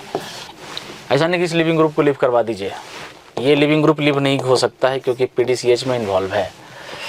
तो यहाँ बन जाएगा आपका ये एल्किन, और फिर कह रहा है तो ये हो गया आपका बी, और ये क्वेश्चन में दिया हुआ है ए, ठीक है। अब HBr के प्रेजेंस में ये एल्किन कर लेगा इलेक्ट्रोफिलिक एडिशन रिएक्शन, ये बॉन्ड ऐसे पोलराइज होगा, H प्लस Br माइनस को HBr भी इस तरह से पोलराइज हो जाता है, और इस तरह से ये प्रोडक्ट बन जाएगा। अब देखिए यहाँ Br और यहाँ हो जाएगा Br, ये आपका हो गया C। तो B और C आंसर क्या हो गया, देखिए B में एल्किन वाला ये प्रोडक्ट B, और C में ये बना B और C। और कह रहा है कि identify B and C how are A and C related. तो ए और सी में बताइए क्या रिलेशन है, ए और सी में क्या रिलेशन है, पोजिशनल आइसोमर्स। यहाँ पे हाईलाइट का पोजीशन कुछ और है ब्रोमीन का, और यहाँ पे पोजीशन कुछ और है, तो दोनों एक दूसरे से स्ट्रक्चरल आइसोमेरिज्म है, और स्ट्रक्चरल में भी ये पोजिशनल आइसोमर्स है, ठीक है। तो 63 का A option will be correct answer, ठीक है ना। यहाँ ब्रोमीन, यहाँ पे देखिए, यहाँ ब्रोमीन किनारे पे साइड में लगा हुआ है, यहाँ ब्रोमीन क्राउडेड पोजीशन पे लगा हुआ है, तो यहाँ पोजीशन का डिफरेंस है, इसलिए ये क्या है, पोजिशनल आइसोमर्स एक दूसरे से रिलेशन में है, ठीक है ना। आइए देखते हैं क्वेश्चन नंबर 64। देखिए ये क्वेश्चन डिहाइड्रेशन ऑफ अल्कोहल से लिया गया है। आपको तो पता है कि dehydration of alcohol even mechanism से प्रोसीड होता है। फर्स्ट स्टेप में यहाँ पर H+ लिया गया है, alcohol get protonated in the presence of H+। चलिए इस क्वेश्चन को हम लोग सॉल्व करते हैं। Question number 64। देखिए सबसे पहले क्या करना है, OH this is alcohol. In first step is the first step because of H+ is the acid and OH can behave as base because of it has lone pair. First this alcohol get protonated. Okay? Alcohol जब protonated होगा तो देखिए मोर electronegative atom पे आ जाएगा positive charge जो कि unstable है। किसी भी मोर इलेक्ट्रोनेगेटिव एटम पे पॉजिटिव चार्ज हाईली अनस्टेबल होता है। और जरा देखिए क्योंकि ये लोन पेयर डोनेट किया एज ए बेस, OH यहाँ पे एज ए बेस है और H+ एसिड है। ये स्टेप काफ़ी फास्ट स्टेप होता है क्योंकि एसिड बेस रिएक्शन फास्ट होता है। तो तो first step is the first step in which acid base reaction takes place. अब देखिए ये जो प्रोटोनेटेड अल्कोहल है it is highly unstable because of the positive charge on more electronegative atom. In next step this OH2 group leaves in form of leaving group. अब यहाँ से living group live करता है तो वाटर यहाँ से बाहर हो जाएगा क्योंकि हीटिंग दिया है और आपको तो पता है कि dehydration of alcohol even mechanism से प्रोसीड होगा। तो यहाँ बन जाता है आपका कार्बोकेटाइन, ये बन जाएगा यहाँ कार्बोकेटाइन और यहाँ आ जाता है आपका पॉजिटिव, इस तरह से रिंग बना देंगे। अब देखिए इस पॉजिटिव चार्ज के अगल बगल आजू बाजू में कहीं भी हाइड्रोजन नहीं है जहाँ से आप H+ को हटा के एल्कीन बना दें। आपको तो पता है कि इवन मैकेनिज्म में alkene as a major product होता है। तो यहाँ पे रेजोनेंस होगा, हम रेजोनेंस कराते हुए बॉन्ड को यहाँ शिफ्ट करवाएंगे और ज़रा देखिए यहाँ पे जब रेजोनेंस होगा तो यहाँ आ जाएगा पॉजिटिव चार्ज, यहाँ बॉन्ड इस तरह से और यहाँ हो जाएगा 5 मेंबर का रिंग। अब आप पढ़े होंगे रिंग एक्सपेंशन, बात यहीं पे भी खत्म नहीं हुई है क्योंकि देखिए ये जो कार्बोकेटाइन रिजल्टिंग कार्बोकेटाइन बना है ये 2 डिग्री कार्बोकेटाइन है। जब तक कार्बोकेटाइन की स्टेबिलिटी बढ़ती रहेगी रीअरेंजमेंट का प्रोसेस होते रहेगा। अब आप देखिए इस पॉजिटिव चार्ज के रेफरेंस में ये 5 मेंबर का रिंग ओपन होगा और 6 मेंबर रिंग में ये कन्वर्ट हो जाएगा। तो यहाँ होता है रिंग एक्सपेंशन 1 2 और ये हो गया 3। इस बॉन्ड को हम एक्सपेंड करवाएंगे और ये 5 मेंबर से 6 मेंबर में कन्वर्ट हो जाएगा। ठीक है, तो अब देखिए इस तरह से 6 मेंबर का रिंग बन जाएगा। ये डबल बॉन्ड जैसे हो इसे ही छोड़ दीजिए और इस 2 पे आ जाएगा, इस फर्स्ट सेकंड पोजीशन पे आ जाएगा पॉजिटिव चार्ज और ये बन गया 5 मेंबर से 6 मेंबर का रिंग। अब देखिए ये वाला कार्बोकेटाइन पहले वाले कार्बोकेटाइन से बेहतर है। क्यों? क्योंकि देखिए ये पॉजिटिव चार्ज 3 डिग्री कार्बोकेटाइन है, रेजोनेंस स्टेबलाइज्ड है। ये रेजोनेंस स्टेबलाइज्ड तो है बट ये 2 डिग्री कार्बोकेटाइन है। तो रीअरेंजमेंट ये कहता है कि every carbocation will be rearrange if stability of carbocation will be going to increase. ठीक है ना, इज गोइंग टू इंक्रीज। तो कार्बोकेटाइन का रीअरेंजमेंट हमें तब तक करते रहना है जब तक कि स्टेबिलिटी बढ़ती जा रही हो। तो यहाँ से 2 डिग्री कार्बोकेटाइन से हम पहुँच गए 3 डिग्री कार्बोकेटाइन के पास। अब नेक्स्ट स्टेप में क्या होता है, बगल वाले हाइड्रोजन से ये बॉन्ड को शिफ्ट करवा के H+ फायर हो जाता है एज ए कैटेलिस्ट और यहाँ बन जाएगा आपका बेंजीन सब्स्टिट्यूटेड प्रोडक्ट। अब आप देखिए यहाँ पर ऑप्शन में क्या है, ए 64 का A option will be correct answer. देखिए यहाँ से वाटर का निकलना ये काफ़ी स्लो स्टेप होता है, ये RDS है। ठीक है, इंटरमीडिएट बनता है कार्बोकेटाइन में भी rearrange if it is possible. तो देखिए हमने फिर से मैं इसको रिपीट कर रहा हूँ। सबसे पहले ये अल्कोहल OH अपना base OH as a base अपना लोन पे H+ को देकर खुद को प्रोटोनेट किया, यहाँ बना प्रोटोनेटेड अल्कोहल। और आपको पता है कि मोर इलेक्ट्रोनेगेटिव एटम पे पॉजिटिव चार्ज हाईली अनस्टेबल होता है, इसलिए इस बॉन्ड को वो ये ऑक्सीजन खुद को न्यूट्रल स्टेट्स में लाने के लिए इस बॉन्ड को अपने फेवर में ब्रेक करवाया, जिससे कि कार्बन में पॉजिटिव चार्ज बन गया। यहाँ पे इंटरमीडिएट बना कार्बोकेटाइन और क्योंकि यहाँ पे सिग्मा बॉन्ड ब्रेक हुआ है, इसलिए सिग्मा बॉन्ड क्योंकि स्ट्रॉन्ग बॉन्ड होता है इसलिए बॉन्ड धीरे धीरे टूट रहा होगा और इंटरमीडिएट कार्बोकेटाइन बनेगा। अब यहाँ से कार्बोकेटाइन रीअरेंजमेंट हो सकता था, इसलिए हमने यहाँ पे रीअरेंजमेंट करवाया और रीअरेंज करवा के यहाँ पे 3 डिग्री कार्बोकेटाइन और इससे बेहतर कार्बोकेटाइन अब नहीं बन सकता है। बात समझ में आ रही है ना। अब क्या करेंगे, बगल वाले पोजीशन से H+ को हटा के यहाँ पे एरोमेटिक सब्स्टिट्यूटेड कंपाउंड बना देंगे। ये रहा आपका आंसर 64 का आपका option A option will be correct answer. Clear. इस रिएक्शन को बोलते हैं even mechanism. Actually dehydration of alcohol is followed by even mechanism and even mechanism first living group lives and form carbocation. This carbocation may be rearranged if it is possible. चलिए start करते हैं question number 65 है ना। Statement 1 है entropy change in reversible adiabatic expansion for an ideal gas is 0। सही है, ठीक है।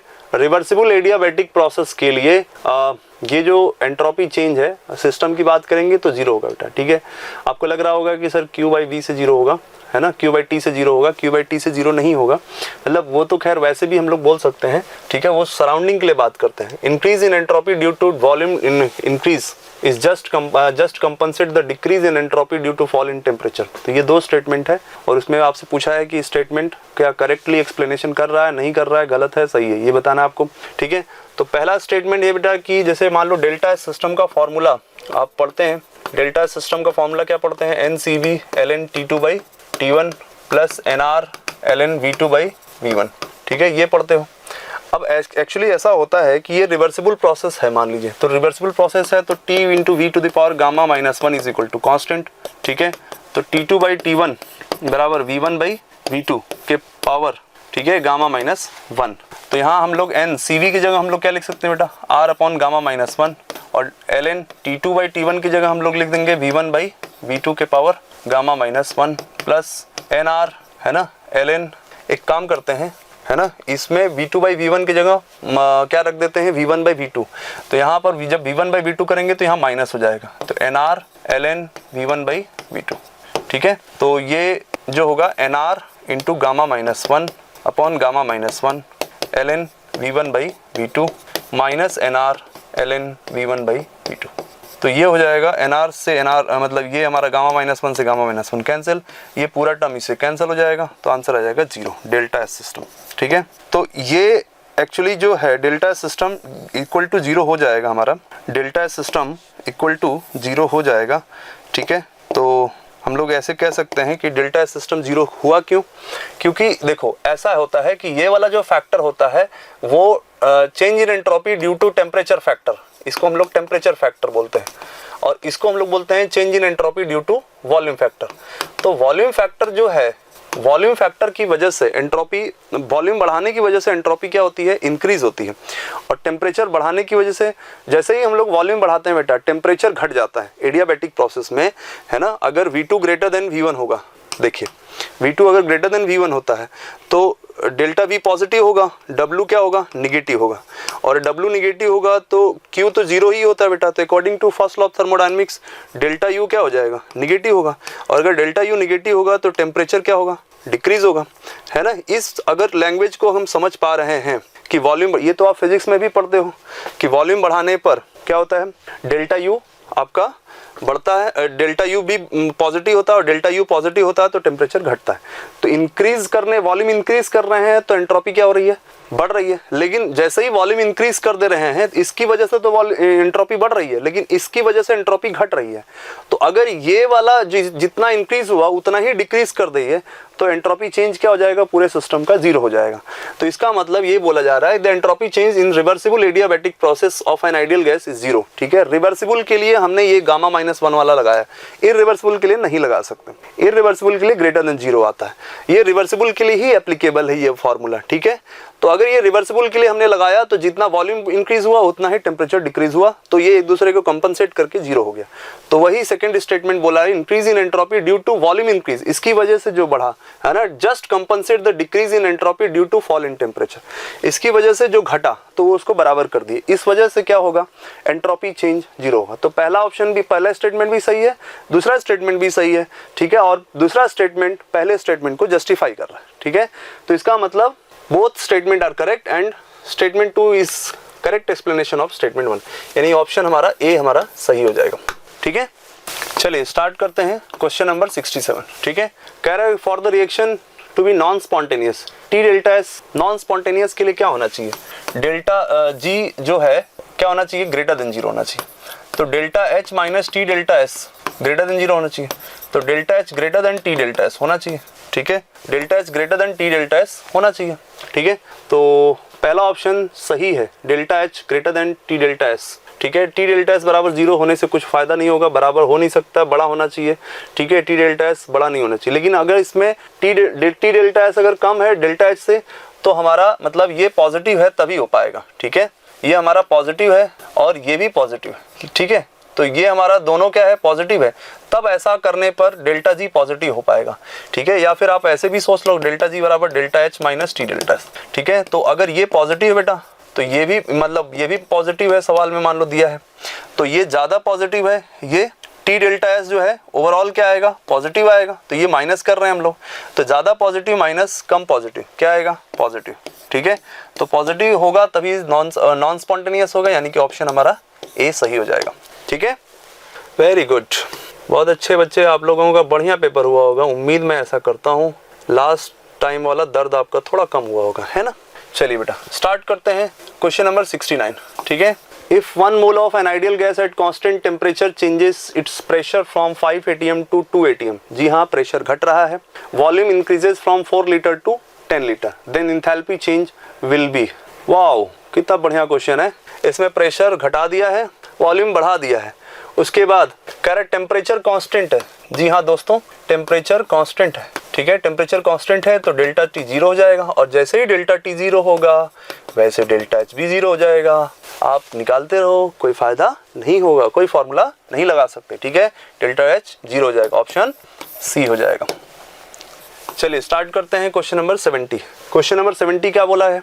द इनकरेक्ट स्टेटमेंट इज, पहला देखते हैं करेक्ट है या इनकरेक्ट है। पहला, W reversible greater than W irreversible in isothermal expansion. जी हाँ, देखो आप ग्राफ भी पढ़ते हैं कि ग्राफ जैसे मान लो A से B, ठीक है, अगर जाना रिवर्सिबली जाएंगे बेटा तो ये हमारा वर्क डन होगा। ठीक है, A से B एक्सपेंशन हो रहा है, वर्क डन हमारा ये आ रहा है। ठीक है, और इस तरीके से एरिया अंडर द कर्व आ रहा है। ठीक है, और अगर ये रिवर्सिबल में W रिवर्सिबल, ठीक है, ये हो गया हमारा area under the curve, magnitude देख लें हम लोग। ठीक है, अब A से B हम लोगों को मान लीजिए इररिवर्सिबल जाना, तो पहले क्या होगा, अचानक से प्रेशर डिक्रीज होगा, फिर उसके बाद वॉल्यूम इंक्रीज होगा।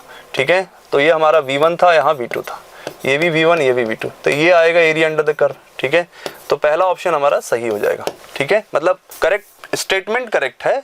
ठीक है, हमसे पूछा है इनकरेक्ट। ठीक है, और डेल्टा यू बराबर डब्ल्यू एडियाबैटिक, ये बिल्कुल सही बात है। ठीक है, मतलब क्यों सही है, क्योंकि एडियाबैटिक प्रोसेस में क्यू तो 0 होता है बेटा, है ना, तो क्यू 0 होगा तो डेल्टा यू बराबर डब्ल्यू हो जाएगा। ठीक है, तो ये भी हमारा स्टेटमेंट करेक्ट हो गया, ये भी स्टेटमेंट करेक्ट हो गया। W reversible greater then W irreversible का मैग्नीट्यूड, ये स्टेटमेंट तो हमारा करेक्ट हो गया। सी ऑप्शन देखते हैं, इसको हमें दूसरे पेज में जाना पड़ेगा। सी ऑप्शन देखते हैं, Q0 फॉर साइक्लिक प्रोसेस। जी नहीं, बिल्कुल नहीं, Q0 साइक्लिक नहीं हो सकता है, एकदम गलत। ठीक है, तो ये हमारा ऑप्शन सी हो जाएगा। ठीक है, करेक्ट, मतलब हमारा ऑप्शन सी करेक्ट हो जाएगा। कह रहा work and heat appears only at the boundary of the surface, यानी बाउंड्री पे ही पॉसिबल है। बाउंड्री वाले जो मॉलिक्यूल्स होते हैं वही प्रेशर अप्लाई करते हैं, उन्हीं की वजह से वॉल्यूम चेंज होता है। ठीक है, तो हीट भी उन्हीं मॉलिक्यूल की वजह से फील होता है ना, सिस्टम को या सराउंडिंग पे। ठीक है, तो work and heat appears only at the boundary of the system, boundary पे ही फील होता है। ठीक है, तो ये स्टेटमेंट करेक्ट है, डी वाला स्टेटमेंट करेक्ट है, बट ऑप्शन हमारा इनकरेक्ट स्टेटमेंट सी सही होगा। ठीक है, 71 को देखिए, विच of the following curves correctly represents SN1 versus SN2। आप लोगों ने पढ़ा होगा कि रेट ऑफ SN1 का जो ऑर्डर होता है 3 डिग्री सबसे ज़्यादा, उसके बाद 2 डिग्री अल्काइल हैलाइड, फिर प्राइमरी अल्काइल हैलाइड और फिर 0 डिग्री अल्काइल हैलाइड। ये SN1 का रेट का ऑर्डर होता है। और हम ये भी पढ़ चुके हैं कि rate of SN1 directly proportional to crowded alkyl halide, क्योंकि क्राउडेड एल्काइल हैलाइड में जब हैलाइड लीव करेगा ना तो क्राउडेड कार्बोकेटायन बनेगा, और क्राउडेड कार्बोकेटायन ज़्यादा स्टेबल होता है। और रेट ऑफ SN2 क्राउडेड को अवॉइड करता है, रेट ऑफ SN2 क्राउडेड को अवॉइड करता है। 0 डिग्री सबसे ज़्यादा, सबसे कम 1 डिग्री, 2 डिग्री, और 3 डिग्री में तो SN2 होता ही नहीं है। ठीक है ना, यहाँ पे SN2 होगा ही नहीं। तो एक तरह से SN2 क्राउडिंग को अवॉइड कर रहा है। 3 डिग्री अल्काइल हैलाइड ज़्यादा क्राउडेड है, स्टेटिकली हिंडर्ड है, इसलिए वहाँ पे SN2 मैकेनिज्म नहीं होता। तो क्या हम ये बोल सकते हैं कि rate of SN2 inversely proportional to steric hindrance या steric crowding at alkyl halide, बोल सकते हैं ना। तो आप यहाँ देखिए, फर्स्ट कर्व में देखिए, ये y एक्सिस पे रेट लिया गया है और x एक्सिस पे अल्काइल हैलाइड का सबस्ट्रेट का नेचर लिया गया है। तो आप देखिए SN2 वाले कर्व को ज़रा ध्यान से देखिए, तो SN2 में जैसे जैसे हम आगे बढ़ रहे हैं, क्राउडिंग यहाँ, अच्छा यहाँ पे CH3X लिस्ट क्राउडेड है, और जैसे जैसे left to right x axis के लॉन्ग जा रहे हैं तो क्राउडिंग बढ़ते जा रहा है। तो अब देखिए जैसे जैसे क्राउडिंग बढ़ रहा है तो SN2 का रेट भी बढ़ रहा है, जो कि गलत है। SN1 में देखिए, यहाँ रेट डिक्रीज हो रहा है और अल्काइल हैलाइड सबस्ट्रेट का नेचर क्राउडेड होता जा रहा है। मतलब आप समझ रहे हैं यहाँ पे, SN1 के कर्व को देखिए, ये हो गया SN1। तो SN1 में जैसे जैसे क्राउडिंग बढ़ रहा है रेट डिक्रीज कर रहा है, ये तो गलत है ना। SN1 में क्या होता है, जैसे जैसे क्राउडिंग बढ़ेगा SN1 का रेट बढ़ता जाएगा, तो पहला गलत हो जाएगा। बी में देखिए, इस SN2 कर्व को देखिए, जैसे जैसे हम left to right SN2 curve को देखिए, जैसे जैसे अल्काइल हैलाइड होता जा रहा है रेट डिक्रीज हो रहा है, देख रहे हैं ना। जैसे जैसे अल्काइल हैलाइड का नेचर, अल्काइल हैलाइड क्राउडेड होते जा रहा है, रेट डिक्रीज हो रहा है। और SN1 के कर्व को देखिए, इस पॉइंट से मैं आगे बढ़ा रहा हूँ। तो SN1 में जैसे जैसे मैं क्राउडेड की तरफ जा रहा हूँ, क्राउडिंग बढ़ते जा रहा है, रेट भी बढ़ते जा रहा है। और SN2 में जैसे जैसे क्राउडेड इंक्रीज कर रहा है, एक्स एक्सिस पे क्राउडिंग है, जैसे जैसे क्राउडिंग इंक्रीज कर रहा है रेट डिक्रीज होते जा रहा है। तो सही बात है, तो क्राउडिंग बढ़ेगा तो SN2 का रेट डिक्रीज होगा, और अगर क्राउडिंग बढ़ता जाएगा तो SN1 का रेट इंक्रीज कर जाएगा। तो 71 का B option will be correct, क्योंकि SN1 का कर्व क्राउडिंग को सपोर्ट कर रहा है और SN2 का कर्व क्राउडिंग को अवॉइड कर रहा है। मतलब SN2 में देखिए जैसे जैसे क्राउडिंग बढ़ रहा है SN2 का रेट क्या हो रहा है, यहाँ कुछ और रेट रहा होगा। जैसे हम 3 डिग्री में गए तो यहाँ पे रेट कुछ और हो गया SN2 का, ठीक है ना। चलिए सी में भी देख लेते हैं। सी में क्या बोल रहा है कि SN2 का रेट पहले क्या होगा, इंक्रीज होगा और फिर डिक्रीज हो जाएगा। नहीं, ये रैंडम है, ऐसा नहीं हो सकता है, ठीक है ना। डी में देखिए फर्स्ट ये क्या कर रहा है, फर्स्ट रेट डिक्रीज कर रहा है और फिर इंक्रीज कर रहा है, ये भी रेगुलर ट्रेंड है। तो आपका मोस्ट अप्रोप्रिएट आंसर हो जाएगा बी, रेगुलर कर्व के थ्रू। अगर SN2 का क्राउडिंग बढ़ते जा रहा है तो SN2 का रेट घटना चाहिए, अगर क्राउडिंग बढ़ रहा है तो SN1 का रेट बढ़ना चाहिए। तो बी ऑप्शन आपका सही रिप्रेजेंटेशन है, तो 71 का ऑप्शन हो जाएगा बी। चलिए स्टार्ट करते हैं क्वेश्चन नंबर 72। इसमें क्या बोला गया है, enthalpy change for 2 reactions are given by the equation.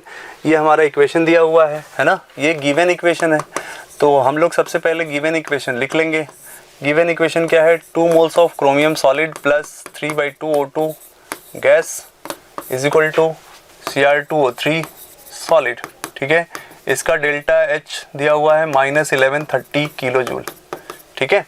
अभी क्या करेंगे हम लोग, सेकेंड इक्वेशन, ये फर्स्ट इक्वेशन है, सेकेंड इक्वेशन क्या है, carbon solid plus 1/2 O2 gas, ठीक है, is equal to CO gas, ठीक है। इसका डेल्टा H है -110 किलो जूल, ठीक है। अब आपसे पूछा है enthalpy change for the reaction, इस रिएक्शन का पूछा है, तो Cr2O3 प्लस 3 कार्बन, ठीक है, is equal to 2 chromium plus 3 CO। ये हमारा टारगेट इक्वेशन है, इसको हमको फाइंड करना है, ठीक है।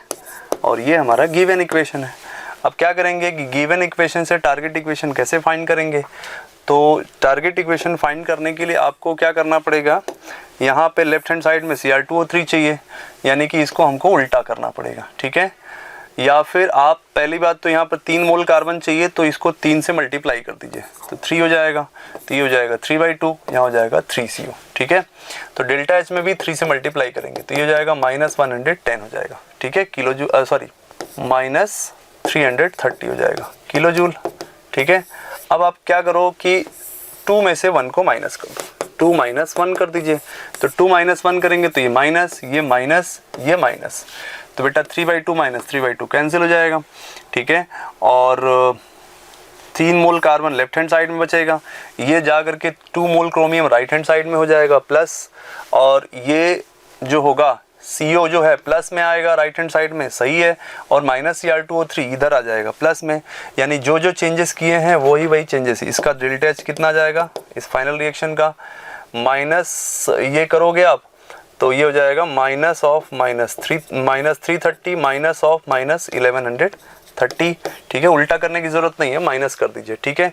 तो ये हो जाएगा -330 प्लस 1130, ठीक है। तो इसका आंसर आ जाएगा 8 + 800 किलो जूल, ठीक है, +800 किलो जूल हमारा आंसर आ जाएगा, यानी कि हमारा ऑप्शन कौन सा हो जाएगा, सी सही हो जाएगा, ठीक है। चलिए स्टार्ट करते हैं क्वेश्चन नंबर 73। 73 क्या बोला जा रहा है, energy required to dissociate 4 gram of gases hydrogen into free gases atoms is 872 kilo joule at 25 degree centigrade, bond energy of H2। तो ऐसा है कि H2 गैस यानी कि जो है HH सिंगल बॉन्ड को तोड़ेंगे तो H gas plus H gas, यानी कि इसको हम लोग हीट ऑफ एटमाइजेशन कह सकते हैं। तो इसका 4 ग्राम H2 गैस का कितना दिया है, 872 किलो जूल दिया है, ठीक है। तो यानी कि 4 ग्राम में मोल्स कितना हो गया, 4/2 यानी कि 2 मोल, तो 2 मोल के लिए 872 है किलो जूल, तो 1 मोल के लिए कितना आएगा बच्चे, 1 मोल के लिए आएगा 872 डिवाइडेड बाई 2, तो ये आएगा 436 किलो जूल, ठीक है। अब अगर आप ध्यान से देखिए तो यही हमारा हीट ऑफ एटमाइजेशन है 1 मोल का, और ये इसी को हम लोग डेल्टा H BDE भी बोलते हैं, बॉन्ड डिसोसिएशन एंथैल्पी। ये दोनों क्या है, सेम है, तो अगर ये दोनों सेम है, आपको डेफिनेशन क्लियर है, तो delta H B D E हमारा कितना आया 436 किलो जूल। ठीक है, बॉन्ड एनर्जी इसी को बोलते हैं बॉन्ड डिसोसिएशन एनर्जी या बॉन्ड एनर्जी या heat of atomization di atomic molecule के लिए। ठीक है, तो ऑप्शन हमारा सी हो जाएगा करेक्ट। ठीक है, स्टार्ट करते हैं क्वेश्चन नंबर 74 कह रहा है molar heat capacity of water in equilibrium with ice. हाँ जी, H2O सॉलिड से H2O लिक्विड या H2O लिक्विड से H2O सॉलिड, जो लेना है ले लीजिए बेटा, है ना। ये आइस है, ये लिक्विड है, लिक्विड वाटर। अब जो है इसमें कह रहा है कि molar heat capacity at constant pressure, तो Cp क्या होगा बेटा DH/dt। ठीक है, एट कांस्टेंट प्रेशर होता है। ठीक है, अब जो है DH/dt होगा। पहली बात कि ये जो है, ये जो फिनोमेना होता है इक्विलिब्रियम पर, इसमें हमेशा टेम्परेचर कांस्टेंट होता है, क्योंकि इसी कांस्टेंट टेम्परेचर को तो हम लोग फ्रीजिंग पॉइंट बोलते हैं या मेल्टिंग पॉइंट बोलते हैं। ठीक है, तो डेल्टा T 0 हो जाएगा, तो dt 0 हो जाएगा, तो Cp जो होगा इनफाइनाइट हो जाएगा। जी हाँ, इनफाइनाइट हो जाएगा। ऑप्शन हमारा बी सही हो जाएगा। ठीक है, 75 question number 75 the ascending order of relative rate of solvolysis of following compounds is. तो आपने पढ़ा होगा solvolysis reaction is followed by SN1 mechanism and in case of sulfolysis solvent itself act as nucleophile।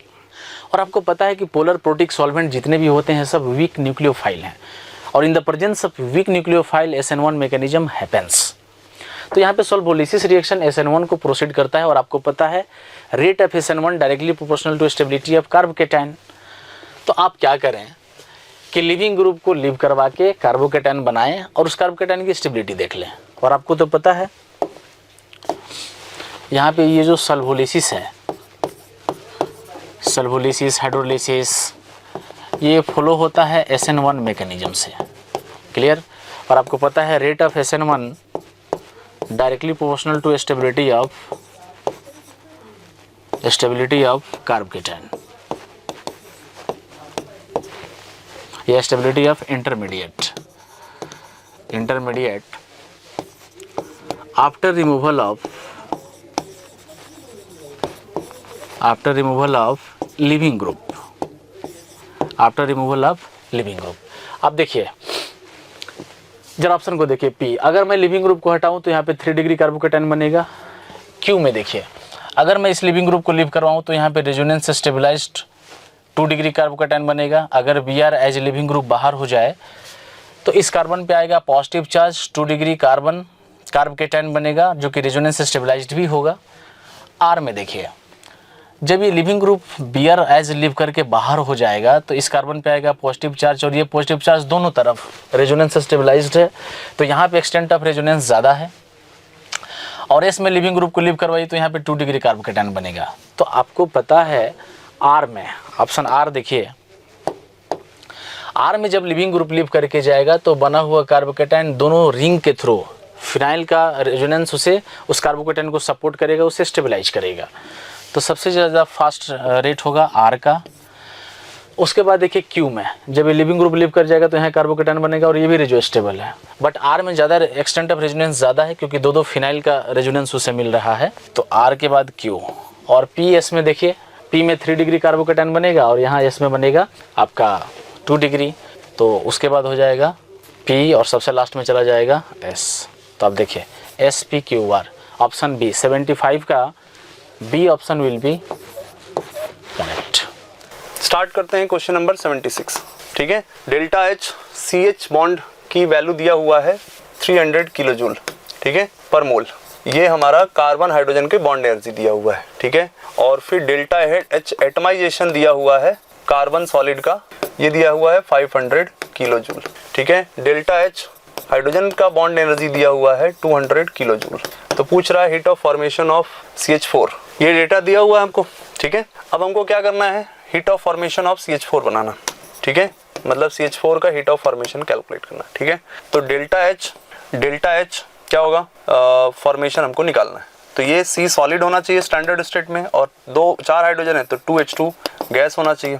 अब ये जो है इसमें हमको इसको तो ऐसा ही रखो, ठीक है, इसको आप ऐसे ही रखो और इसमें कार्बन सॉलिड को खाली बदल दो, ठीक है, कार्बन सॉलिड से कार्बन मतलब इसको ऐसे कार्बन गैस कर दो, डेल्टा एच एटमाइजेशन, ठीक है, और यहाँ पे इसको 2H2 ही रख दो, ठीक है, और फिर आपको यहाँ पे एक मान लो हीट ऑफ रिएक्शन मान लो, ठीक है, इसको एक पर्टिकुलर हीट ऑफ रिएक्शन मान लो, ठीक है, तो इसमें ये आपका मतलब कार्बन गैस हो गया, ये H2 गैस, तो यहाँ से आपको हम लोग डेल्टा एच नॉट रिएक्शन हम लोग कह सकते हैं कि heat of reaction of bond energy of reactant minus bond energy of product. तो इसका तो कोई बॉन्ड एनर्जी होगा नहीं, इसका बॉन्ड एनर्जी होगा, तो 2 इंटू HH का बॉन्ड एनर्जी कितना है, HH का दिया हुआ है 200, ठीक है, और minus reactant bond energy CH bond का कितना हो जाएगा बेटा, CH बॉन्ड का हो जाएगा आपका 300 दिया हुआ है, तो 300 इंटू 4 तो ये जाएगा माइनस 1200 प्लस 600 प्लस 400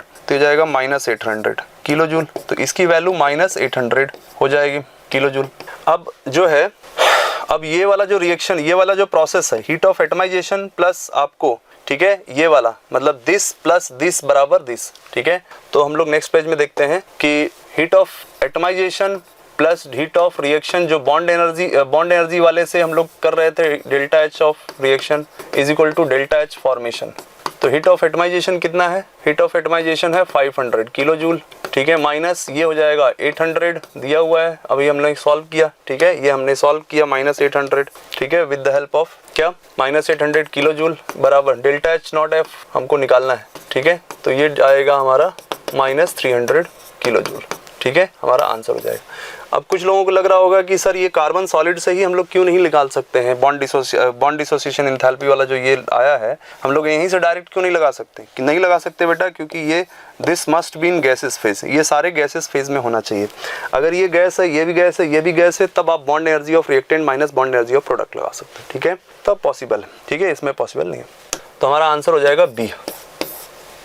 स्टार्ट करते हैं क्वेश्चन नंबर 77 क्या है, विच of the following can be correct, delta H minus delta U, ठीक है, प्लस डेल्टा NGRT मतलब एक्चुअली डेल्टा PV होता है, ठीक है, तो डेल्टा NRT हम लोग कह सकते हैं, ये सही है, मतलब delta H minus delta U delta NRT सही है, मतलब ऑप्शन सही है, ठीक है। बी कह रहा है क्या CP माइनस CB बराबर R होता है, ये भी सही है, ठीक है, DH by DT minus DU by DT, ठीक है, at constant pressure at constant volume बराबर R, तो ये इनडायरेक्टली CP माइनस CB बराबर R, तो ये भी सही है, यानी D जो होगा ऑल ऑफ दीज हमारा आंसर सही होगा, तो हमारा आंसर D होगा, ठीक है। स्टार्ट करते हैं क्वेश्चन नंबर 78, कह रहा है in which of the following maximum amount of heat is released when 1 mole of reactant is taken, 1 mole of each reactant is taken, H2SO4 plus NaOH, H2SO4 plus NaOH जो होगा वो आपका strong acid plus base है, HCl plus NaOH strong acid plus strong base दोनों है, HF plus NaOH बेटा exception है, ठीक है, HF प्लस NaOH जो होता है, ठीक है, NaF प्लस H2, इसमें डेल्टा H नॉट N जो होगा वो माइनस 13.7 नहीं आकर के माइनस 16.7 आ जाता है किलो कैलोरी पर इक्विवेलेंट। इसका रीज़न ये है कि जो हमारा F माइनस है, F माइनस का हाइड्रेशन ज़्यादा होता है, F माइनस का हाइड्रेशन ज़्यादा होता है, और हाइड्रेशन होने से हीट और ज़्यादा रिलीज़ होती है, अगर हीट ज़्यादा रिलीज़ होगी तो होना चाहिए मतलब माइनस 13.7 से कम होना चाहिए, क्योंकि ये तो वीक एसिड है, ठीक है, तो उससे कम होना चाहिए, स्ट्रॉन्ग एसिड वाले का ज़्यादा होना चाहिए, तो होना तो चाहिए कम, लेकिन हो गया ज़्यादा, क्योंकि F माइनस के हाइड्रेशन से वो भी ज़्यादा हाइड्रेशन होता है तो और ज़्यादा हीट रिलीज़ होती है, ठीक है, और ज़्यादा हीट रिलीज़ होती है तो एक्सेप्शनली सबसे ज़्यादा इसमें हीट आएगा, यानी कि ऑप्शन हो जाएगा हमारा C। 79 इसमें क्या बोला जा रहा है, तो for the combustion of C3H8 है ना eight constant temperature the value of delta U minus delta H, combustion of C3H8 का कंबशन कराएंगे, ये गैस होता है, ठीक है, इसका O2 के साथ रिएक्शन कराएंगे तो ये हो जाएगा आपका 3CO2, ठीक है, गैस जितना मोल कार्बन, जितना कार्बन उतना मोल CO2 प्लस यहाँ पे 4H2 लिक्विड स्टेट में होता है, तो ये हो जाएगा 4 प्लस 6 कितना हो जाएगा 10 और यहाँ हो जाएगा 5O2, तो इसके लिए अगर डेल्टा NG निकालेंगे बेटा तो 3 माइनस हो जाएगा आपका कितना 6, तो ये हो जाएगा -3, 3 माइनस 6 -3, तो डेल्टा H बराबर delta U minus delta plus delta NGRT होता है, ये फार्मूला होता है हमारा, ठीक है।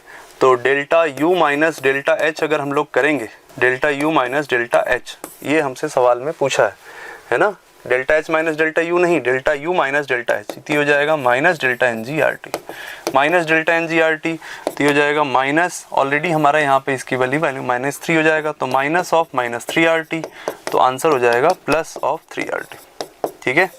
तो प्लस ऑफ 3RT कौन सा आंसर है, आंसर डी हमारा सही हो जाएगा। चलो बेटा स्टार्ट करते हैं क्वेश्चन नंबर 80। क्वेश्चन नंबर 80 क्या बोला जा रहा है, at 0 degree centigrade ice and water are at equilibrium. Delta H fusion दिया हुआ है, डेल्टा H फ्यूजन दिया हुआ है, आइस एंड वाटर इक्विलिब्रियम में है, ठीक है। आइस और वाटर इक्विलिब्रियम में है, तो इसमें टेम्परेचर कांस्टेंट है 0 डिग्री सेंटीग्रेड यानी 273 केल्विन, ठीक है।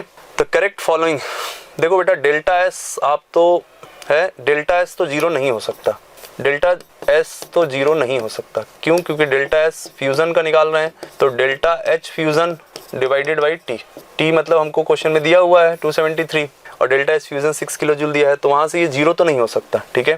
और बी ऑप्शन में जैसे मान लो डेल्टा S सराउंडिंग, ठीक है, तो इसके लिए सिस्टम निकालना ही पड़ेगा हमको।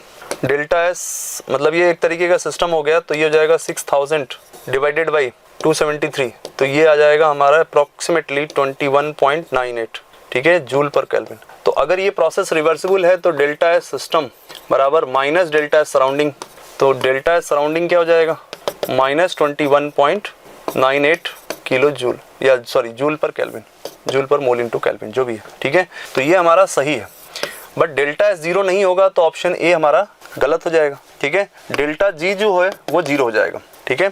तो डेल्टा G जो है 0 हो जाएगा, तो हमारा ऑप्शन जो है बी एंड सी करेक्ट हो जाएगा, ठीक है, बी एंड सी करेक्ट हो जाएगा, यानी ऑप्शन डी जो होगा वो करेक्ट दिया, ठीक है, उसके हिसाब से हमारा आंसर डी आएगा, ठीक है। डेल्टा S 0 नहीं हो सकता, डेल्टा S की वैल्यू हम लोग ऐसे निकाल सकते हैं, तो डेल्टा G 0 होगा क्योंकि ये प्रोसेस इक्विलिब्रियम पे हो रहा है, ठीक है। Question number 81, identify product P, Q and R in the following reaction sequence, CH3 C triple bond CH। आप लोगों ने पढ़ा होगा रोजनमंड रिएक्शन और लिंडलर कैटलिस्ट लिंडलर रिएक्शन। तो यहाँ पे प्लेडियम चारकोल के प्रेजेंस में यहाँ पे इस एल्काइन का होता है रिडक्शन, तो यहाँ बन जाएगा CH3 CH double bond CH2। यहाँ एक बॉन्ड टूटता है और इसका हो जाता है रिडक्शन, दोनों तरफ से हाइड्रोजन ऐड हो जाता है। और फिर फर्दर इसका कराना ये हो गया आपका P, फर्दर इसका कराना है रिडक्टिव ओजोनोलिसिस, तो फर्स्ट O3 और सेकंड है ZnH2O। तो आप तो पढ़े हैं ओजोनोलिसिस, ओजोनोलिसिस में क्या पढ़े हैं कि ऑक्सीजन को बैठा के इस बॉन्ड को तोड़ देना होता है, ठीक है ना। तो यहाँ क्या बन जाएगा CH3, एक बन जाएगा एसिटल्डिहाइड और सेकंड बन जाएगा फॉर्मेल्डिहाइड। तो ये हो गया आपका Q और ये हो गया R और ये है आपका P। तो देखिए किस ऑप्शन में है, CH3CHO CH3CH double bond CH2 B। 81 का B option will be correct. Start करते हैं क्वेश्चन नंबर 82, ठीक है। 82 क्या बोला जा रहा है, exothermic reactions are among the following, ठीक है। देखो बेटा N2 प्लस O2, पहला ऑप्शन है N2 प्लस O2, ठीक है, से हमारा NO बन रहा है, ठीक है, जैसे हाफ N2 हाफ O2 से NO बनेगा, तो ये एंडोथर्मिक होता है, एक्सेप्शन होता है, ठीक है। और दूसरा है, ऐसा नहीं सोचना है कि फॉर्मेशन रिएक्शन है तो एक्सोथर्मिक है, गलत हो गया, ये endothermic, nitrogen nitrogen bond strong होता है इसलिए होता है। डिकम्पोजिशन ऑफ वाटर, ठीक है, तो वाटर को जैसे मान लो आयनिक फॉर्म में डिकम्पोज करेंगे तो H+ और OH- में डिसोसिएट होगा और ये एंडोथर्मिक होगा, ठीक है। तो ये भी नहीं होगा, ये भी नहीं होगा। सी क्या बोला रहा है, conversion of diamond to graphite. देखो ग्रेफाइट से डायमंड जो होता है, graphite is thermodynamically more stable, diamond is thermodynamically less stable.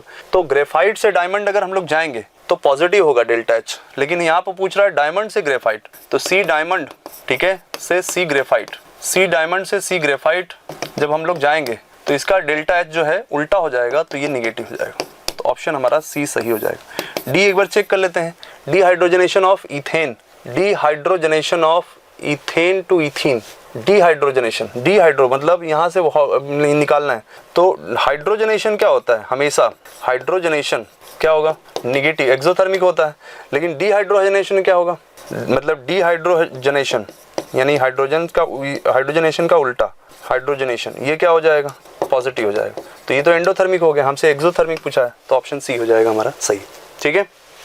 Start करते हैं क्वेश्चन नंबर 83। 83 क्या बोले जा रहा है? In thermodynamic process the reversible when system and surrounding changes into each other. ऐसे रिवर्सिबल नहीं होता, there is no boundary between, boundary होता है बेटा। द सिस्टम आर ऑलवेज, है ना, in equilibrium with the surrounding are always in equilibrium with the system. ये सही हो जाएगा क्योंकि सिस्टम और सराउंडिंग में हर एक पॉइंट्स पे थर्मोडायनेमिक इक्विलिब्रियम होता है। हर एक पॉइंट्स पे ना टेम्परेचर ग्रेडियंट होता है, ना प्रेशर ग्रेडियंट होता है, ना ही आपका कंसंट्रेशन ग्रेडियंट होता है। उसमें कुछ भी चेंज नहीं होता। इनफाइनाइट टाइम में ये प्रोसेस होता है। इनफाइनाइट टाइम, इसमें कोई टाइम फाइनाइट नहीं है, इनफाइनाइट टाइम होता है। और हमेशा मतलब हर एक डॉट पे क्या होगा, हर एक पॉइंट्स पे क्या होगा, इक्विलिब्रियम में होगा सिस्टम और सराउंडिंग। ठीक है, तो ऑप्शन हो जाएगा सी। इसलिए हम लोग इसको रिवर्सिबल मानते हैं। ठीक है, नेक्स्ट देखते हैं 84। Question number 84, complete the following reaction by identifying X and Y. देखिए इस रिएक्शन को हम लोग CH3 CH2, ये होगा आपका एसिडिक H, sp कार्बन से जो हाइड्रोजन अटैच होता है वो होता है एसिडिक H, और यहाँ हमने लिया है सोडामाइड NaNH2। और आपको पता है it is the very good source of a strong base और स्ट्रॉन्ग न्यूक्लियोफाइल। फिलहाल it is the strong base, recently it is the strong base, and this base will obstruct this H+ and form कार्बेनाइन और strong nucleophile. तो यहाँ बन जाएगा CH3 CH2 C triple bond C- और Na+। ये रहा आपका स्ट्रॉन्ग न्यूक्लियोफाइल और स्ट्रॉन्ग बेस। अब जैसे ही अल्काइल हैलाइड हम लेते हैं यहाँ पर BrC2H5, तो यहाँ पे SN2 मैकेनिज्म होगा क्योंकि स्ट्रॉन्ग न्यूक्लियोफाइल के प्रेजेंस में अगर सामने अल्काइल हैलाइड आ जाए तो ये बैक साइड से अटैक करके लिविंग ग्रुप को यहाँ से बाहर कर देगा। तो ये बन जाएगा आपका CH3 CH2 C triple bond C और यहाँ C2H5। ठीक, तो आप मैच कराइए। पहला स्टेप हुआ एसिड बेस, ये स्ट्रॉन्ग बेस है, एसिडिक H को उड़ा के ले जाएगा और यहाँ बना देगा स्ट्रॉन्ग न्यूक्लियोफाइल, और ये strong nucleophile further alkyl halide पर अटैक करके SN2 मैकेनिज्म के थ्रू ये प्रोडक्ट का फॉर्मेशन करेगा। तो बी ऑप्शन, ज़रा बी ऑप्शन को ध्यान से देखिए। तो ये हो गया आपका X और ये है आपका Y। तो B option will be correct answer 84 का। नेक्स्ट देखते हैं। चलिए स्टार्ट करते हैं क्वेश्चन नंबर 85। देखो बेटा, ये बॉन्ड एनर्जी वाला क्वेश्चन आ गया। Enthalpy of formation of NH3 gas, इसको आप ऐसे लिखोगे half of N2 gas plus 3/2 of H2 gas. ठीक है, तो इसमें क्या होते हैं, नाइट्रोजन नाइट्रोजन ट्रिपल बॉन्ड होते हैं, हाइड्रोजन हाइड्रोजन सिंगल बॉन्ड होते हैं, और इसमें नाइट्रोजन हाइड्रोजन सिंगल बॉन्ड होते हैं। ठीक है, तो आपको सबका मतलब इसका इंथैल्पी ऑफ फॉर्मेशन दिया हुआ है -x। ठीक है, और आपसे पूछ रहा है कि आपसे क्या पूछ रहा है, HH बॉन्ड दिया हुआ है, NH बॉन्ड दिया हुआ है, HH बॉन्ड दिया हुआ है, NH बॉन्ड दिया हुआ है, NN बॉन्ड पूछा है, N ट्रिपल बॉन्ड। इसकी वैल्यू दिया हुआ है हमको बॉन्ड एनर्जी का कितना, NH बॉन्ड की वैल्यू दिया है Z, HH बॉन्ड की वैल्यू दिया हुआ है Y। ठीक है, और ये X। ठीक है, तो ये हमसे पूछा है, तो हम लोग क्या करेंगे, डेल्टा H ऑफ रिएक्शन बराबर sum of bond energy of reactant minus sum of bond energy of product. तो ये हो जाएगा आपका, इसकी वैल्यू तो -x है, हीट ऑफ रिएक्शन इज मतलब equal to heat of formation, और ये हो जाएगा आपका, मान लेते हैं सपोज, मतलब इसको ऐसे लिखते हैं, चलो N ट्रिपल बॉन्ड N। ठीक है, प्लस 3/2 मोल का है तो 3/2 इंटू Y। ठीक है, 3/2 Y minus bond energy of product क्या होगा, यहाँ पर 3 मोल hydrogen carbon nitrogen hydrogen bond होगा, तो 3 इंटू Z हो जाएगा। हमसे ये पूछ रहा है। ठीक है, तो डेल्टा H नाइट्रोजन नाइट्रोजन का जो बॉन्ड एनर्जी होगा ये हो जाएगा -x। ठीक है, प्लस 3Z माइनस 3/2 Y। ठीक है, -x, लेकिन यहाँ पे हमको हाफ मोल का लेना पड़ेगा बेटा, तो हाफ मोल के लिए ये आएगा, तो delta H N triple bond N। ठीक है, यहाँ हाफ मोल का लेना पड़ेगा, ये मिस्टेक हो सकता है, यहाँ इससे मल्टीप्लाई करिए तो -2x plus 6Z minus 3y, ये होगा हमारा आंसर सही। तो ये हो जाएगा आपका 6Z प्लस में -3y माइनस 2x, ऑप्शन हमारा हो जाएगा बी करेक्ट हो जाएगा। ठीक है, चलिए स्टार्ट करते हैं क्वेश्चन नंबर 86। 86 क्या बोला जा रहा है, H2O लिक्विड से H2O गैस। ठीक है, सेलेक्ट द करेक्ट ऑप्शन। सबसे पहली बात कि डेल्टा G 0 हो जाएगा क्योंकि इक्विलिब्रियम में हो रहा है। H2O लिक्विड से H2O सॉलिड। ठीक है, अच्छा सॉलिड है। ठीक है, तो सॉलिड है तो यहाँ पर रैंडमनेस डिक्रीज हो रहा है, तो डेल्टा S क्या हो जाएगा, निगेटिव। ठीक है, डेल्टा एस क्या हो जाएगा, निगेटिव। और लिक्विड से सॉलिड में जा रहे हैं हम लोग, है ना, सॉलिड से लिक्विड क्या होता है, एंडोथर्मिक, लेकिन लिक्विड से सॉलिड जाएंगे तो वो क्या हो जाएगा, एक्सोथर्मिक, हीट लॉस करेगा, तो हीट क्या हो जाएगा, लॉस करेगा, निगेटिव हो जाएगा। ठीक है, तो ये हो जाएगा हमारा delta G, delta H negative, delta S negative. ठीक है, ऐसा कौन सा ऑप्शन है। अच्छा, वॉल्यूम क्या हो रहा है बेटा, यहाँ पे देखिए, यहाँ पर थोड़ी गलती हो सकती है बेटा, इसकी डेंसिटी जो है, इसकी डेंसिटी क्या होती है, ठीक है, इसकी डेंसिटी ज़्यादा और इसकी डेंसिटी कम, ये आप लोगों को पता होगा, क्योंकि आइस में क्या होता है, केज लाइक स्ट्रक्चर बनता है। ठीक है, तो इंटरमॉलिक्यूलर स्पेसिंग बढ़ जाती है, स्पेसिंग बढ़ जाने से डेंसिटी कम हो जाएगी। ठीक है, और हाइड्रोजन बॉन्ड की वजह से केज लाइक स्ट्रक्चर बना देता है। ठीक है, तो आइस की डेंसिटी क्या होती है, एक्सेप्शनली वाटर से कम होती है, इसीलिए आइस फ्लोट्स ऑन वाटर। ठीक है, तो आइस कम का डेंसिटी कम, इसका डेंसिटी ज़्यादा, तो इसका वॉल्यूम क्या हो जाएगा, मास अगर कांस्टेंट है तो अगर वॉल्यूम इसका क्या हो जाएगा, ज़्यादा, इसका वॉल्यूम क्या हो जाएगा, कम, तो डेल्टा वी क्या हो जाएगा, निगेटिव। ठीक है, सॉरी, डेल्टा वी क्या हो जाएगा, पॉजिटिव, डेल्टा वी पॉजिटिव। ठीक है, तो डेल्टा वी पॉजिटिव हो जाएगा, delta H negative, delta S negative, delta G zero. तो ऐसा कौन सा ऑप्शन है, delta H negative, delta S negative, delta we जो है पॉजिटिव होगा। ठीक है, और डेल्टा जी जीरो होगा, ऐसा ऑप्शन है हमारा बी ऑप्शन करेक्ट हो जाएगा। देखो, delta H negative, delta S negative वाले ऑप्शन, डेल्टा वी निगेटिव वाले भी दिया हुआ है कि ज़्यादा माइनस कम जो होगा वो ज़्यादा माइनस कम पॉजिटिव होगा, लेकिन कुछ लोगों को लगेगा कि लिक्विड का वॉल्यूम ज़्यादा होगा और इसका वॉल्यूम कम होगा, तो कम वॉल्यूम माइनस ज़्यादा वॉल्यूम को माइनस करेंगे तो निगेटिव आएगा। तो आपके लिए ऑप्शन डी इंतज़ार कर रहा होगा। ठीक है, शायद कर चुका भी होगा कुछ लोगों का। ठीक है, तो बेटा ये चीज़ ध्यान रखिएगा, ऐसी कन्फ्यूज़न हो सकता है। आइस की डेंसिटी कम होती है, वॉल्यूम ज़्यादा होगा, चेंज निगेटिव नहीं होगा, चेंज पॉजिटिव होगा। ठीक है, तो ऑप्शन हो जाएगा बी सही हो जाएगा। ठीक है, ये निगेटिव, ये पॉजिटिव, डेल्टा जी जीरो होगा क्योंकि इक्विलिब्रियम में। चलिए स्टार्ट करते हैं। Question number 87, statement 1, increase in internal energy delta U for vaporization of 1 mole of water at 1 atm and 373 kelvin is 0। देखो ऐसा है बेटा कि H2O सॉलिड से H2O लिक्विड, ठीक है, इस केस में डेल्टा यू जो होगा, इस केस में डेल्टा यू 0 नहीं होगा, भले टेम्परेचर कांस्टेंट है, क्योंकि ये फेज ट्रांसफॉर्मेशन है और ये आइडियल बिहेवियर तो बिल्कुल नहीं शो करेगा। अगर इन दोनों का टेम्परेचर कांस्टेंट है तो मान लेते हैं काइनेटिक एनर्जी सेम है, मान क्या लेते हैं, होगा ही, टेम्परेचर कांस्टेंट है। ठीक है, तो अभी जैसे क्या होगा कि इनकी पोटेंशियल एनर्जी इनकी पोटेंशियल एनर्जी में डिफरेंट है, तो अगर चेंज इन इंटरनल एनर्जी देखेंगे तो पोटेंशियल एनर्जी की वजह से तो कुछ ना कुछ आएगा। तो ऐसा नहीं कह सकते हैं कि टेम्परेचर कांस्टेंट है, टेम्परेचर कांस्टेंट रहेगा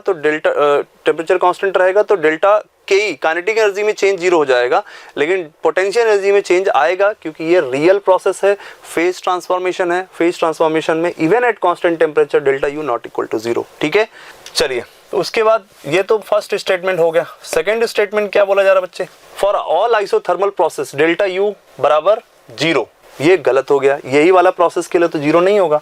तो पहला वाला भी स्टेटमेंट गलत हो गया, दूसरा वाला भी स्टेटमेंट गलत हो गया, both statement are wrong. If statement 1 is correct, नहीं, ऑप्शन डी हो जाएगा हमारा, बोथ स्टेटमेंट आर रॉन्ग। ठीक है, चलिए स्टार्ट करते हैं क्वेश्चन नंबर 80। ठीक है, इसमें क्या कर रहा है, for the combustion of methane delta U greater than delta H, CH4 gas है बेटा, इसको O2 के साथ जलाएंगे तो ये हो जाएगा CO2 gas plus 2H2O liquid. ठीक है, कुछ नहीं दिया रहेगा तो हम लोग लिक्विड ही लेंगे, तो इसमें 2 + 2 4 हो जाएगा, तो डेल्टा एनजी कितना आएगा इसमें 1 - 3 कितना हो जाएगा -2, तो डेल्टा एच बराबर डेल्टा यू -2RT हो जाएगा। तो delta H is less than delta U, delta H delta U से क्या होगा, कम हो जाएगा, तो delta U greater than delta H, तो पहला स्टेटमेंट जो होगा वो करेक्ट हो जाएगा। ठीक है, लेकिन सेकंड स्टेटमेंट क्या बोला जा रहा है, if delta H is related with delta U by delta H बराबर delta U plus NR delta T. NR delta T होता है, ठीक है, लेकिन इस फॉर्मूले के लिए नहीं होता है, ये आइडियल गैस के लिए होता है। ठीक है, आइडियल गैस के लिए होता है, तो इसमें लिखा भी है फॉर आइडियल गैस, सही है, तो स्टेटमेंट 2 भी हमारा सही है। लेकिन क्या इससे कोई लेना देना है, बिल्कुल लेना देना नहीं है। अगर डेल्टा NGRT होता, ठीक है, इस वाले प्रोसेस के लिए, तो ये इसको करेक्टली एक्सप्लेन कर रहा होता, ये इसको करेक्टली एक्सप्लेन नहीं कर रहा है। बस ये स्टेटमेंट अपने जगह सही है, ये स्टेटमेंट अपने जगह सही है, दोनों अपने अपने जगह सही है, दोनों से इनका कोई इंटरलिंक्ड नहीं है। तो both statement are correct, but second statement है ना, second statement are not explaining the statement first, second is not correct explanation of first, यानी कि ऑप्शन हो जाएगा बी हमारा सही। ठीक है, चलिए स्टार्ट करते हैं क्वेश्चन नंबर 89, ठीक है। तो select the following statement is true and false. Delta U, ये बहुत अच्छा क्वेश्चन है बेटा। फर्स्ट स्टेटमेंट जो है ना, डेल्टा यू बराबर क्यू प्लस डब्ल्यू, ठीक है, ये आपका is applicable for all kind of system. ये स्टेटमेंट बिल्कुल गलत है, ठीक है। क्यों गलत है? क्योंकि ये ओपन सिस्टम के लिए वैलिड नहीं होता। ओपन सिस्टम में मास जो है बेटा चेंज होता है, ठीक है। तो ये स्टार्ट होता है क्लोज सिस्टम के लिए, ठीक है, और आइसोलेटेड सिस्टम के लिए भी वैलिड है। तो इसका मतलब ये क्लोज सिस्टम के लिए वैलिड है और आइसोलेटेड, मतलब ढक्कन बंद होना चाहिए बेटा, है ना। अगर ढक्कन खुला होगा तो फिर क्या होगा, मास उसका चेंज होगा, मोल्स चेंज होगा, मैटर कांस्टेंट नहीं रहेगा। मैटर कांस्टेंट नहीं रहेगा तो ये वाला एप्लीकेबल नहीं है, ठीक है। यानी ये सबके लिए एप्लीकेबल नहीं है। तो पहला स्टेटमेंट क्या हो जाएगा हमारा, फॉल्स। पहला वाला फॉल्स हो जाएगा। सेकंड क्या बोला जा रहा है, फर्स्ट लॉ ऑफ थर्मोडायनेमिक्स। अब आप बोलोगे सर ये भी तो फर्स्ट लॉ ऑफ थर्मोडायनेमिक्स है। देखो बेटा, first law of thermodynamics is just like energy conservation, ठीक है। Energy conservation is applicable for all kind of system. Physics में भी लगाते हो, केमिस्ट्री में भी लगाते हो, एनर्जी कंजर्वेशन हर जगह वैलिड है, ठीक है। चाहे ओपन सिस्टम है चाहे क्लोज सिस्टम है, वो पूरे यूनिवर्स के लिए डिफाइन होगा, ठीक है। तो ये स्टेटमेंट हमारा ट्रू हो जाएगा, ठीक है। तो first law of thermodynamics is applicable for all kind of system, ठीक है। बट ये जो है ये first law of thermodynamics exactly नहीं है, ये one mathematical form of mathematical aspects of first law of thermodynamics, ठीक है। तो ये एग्जैक्ट नहीं है ना। ये क्लोज सिस्टम के लिए डिफाइन होता है और ये सबके लिए डिफाइन होता है, ठीक है, first law of thermodynamics. Third कह रहा है कि एडियाबैटिक प्रोसेस में एडियाबैटिक कंप्रेशन कर रहे हैं तो final temperature of the gas decreases. देखो कंप्रेशन करेंगे तो वॉल्यूम घटेगा तो V2 लेस देन क्या हो जाएगा, V1 हो जाएगा। W बराबर minus P external into delta V, तो W क्या आएगा, पॉजिटिव। अच्छा, W पॉजिटिव आएगा तो डेल्टा U बराबर W होता है, तो ये भी क्या आएगा, पॉजिटिव। तो अगर डेल्टा U पॉजिटिव होगा तो T2 ग्रेटर देन T1 होगा। तो वॉल्यूम अगर घटा रहे हैं तो टेम्परेचर बढ़ रहा है। कह रहा है एडियाबैटिक कंप्रेशन का final temperature of the gas decreases, तो ये स्टेटमेंट फॉल्स हो गया क्योंकि इंक्रीज हो रहा है, ठीक है। चौथा स्टेटमेंट क्या बोला जा रहा है, for isothermal compression work in reversible process is more than that of irreversible process. Reversible process में जो वर्क होता है, चाहे एडियाबैटिक हो चाहे आइसोथर्मल हो, ठीक है, दोनों प्रोसेस में रिवर्सिबल ठीक है, रिवर्सिबल प्रोसेस में एक्सपेंशन के लिए वर्क क्या होगा, मैक्सिमम होगा रिवर्सिबल प्रोसेस। लेकिन कंप्रेशन करेंगे तो उल्टा हो जाएगा, चाहे रिवर्सिबल हो चाहे इरिवर्सिबल हो। तो कंप्रेशन में चाहे आइसोथर्मल हो चाहे एडियाबैटिक हो, ठीक है, कंप्रेशन में हमेशा इरिवर्सिबल का वर्क डन क्या होगा, ज़्यादा होगा। ये हम लोगों ने की पॉइंट्स में क्वेश्चंस भी किए थे, तो ये हमारा हमेशा सही होगा, चाहे आइसोथर्मल हो चाहे एडियाबैटिक हो, ठीक है। तो ये स्टेटमेंट हमारा ट्रू हो जाएगा। तो false true FT B option हो जाएगा हमारा सही, ठीक है। चलिए question number 90। Question number 90, consider the following molecule X the structure of axis. देखिए, स्ट्रक्चर को देख के घबराना नहीं है, अपना कॉन्सेप्ट को बिल्डअप कीजिए और सही एनालिसिस करके प्रोडक्ट बनाना है। पहले रिएक्शन को आप आइडेंटिफाई कीजिए। एक एल्किन, एक पॉलीसाइक्लिक टाइप का कंपाउंड लिया गया है जहाँ पे 3 बॉन्ड हैं, अल्टरनेट तो नहीं कह सकते हैं, अलग अलग रिंग में अलग अलग आइसोलेटेड पाई बॉन्ड है, डबल बॉन्ड है। कह रहा है the major product formed when the given molecule X is treated with HBr 1 equivalent S। ये रिएक्शन है इलेक्ट्रोफिलिक एडिशन रिएक्शन, और आपको पता है in case of electrophilic addition reaction electrophile will get bonded to that double bonded carbon which gives more stable carbocation because stable the intermediate faster the reaction.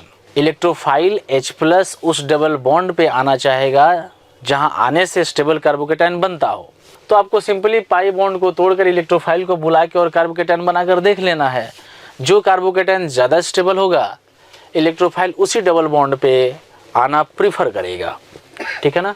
तो देखते हैं question number 90। जरा देखिए, मैं फिगर से ही बता देता हूँ। अगर मैं इस बॉन्ड को डिसोसिएट करता हूँ तो या तो कार्बोकेटायन यहाँ बने, नहीं तो यहाँ बने, 2 डिग्री बनेगा। अगर ये डबल बॉन्ड पोलराइज होता है तो या तो यहाँ बने कार्बोकेटायन, नहीं तो यहाँ बने, वो भी 2 डिग्री ही कार्बोकेटायन देगा। बट यहाँ देखिए, अगर ये बॉन्ड को मैं टॉप टू बॉटम ब्रेक करता हूँ तो इस कॉर्नर पे जो कार्बोकेटायन बनेगा वो क्या बनेगा, 3 डिग्री।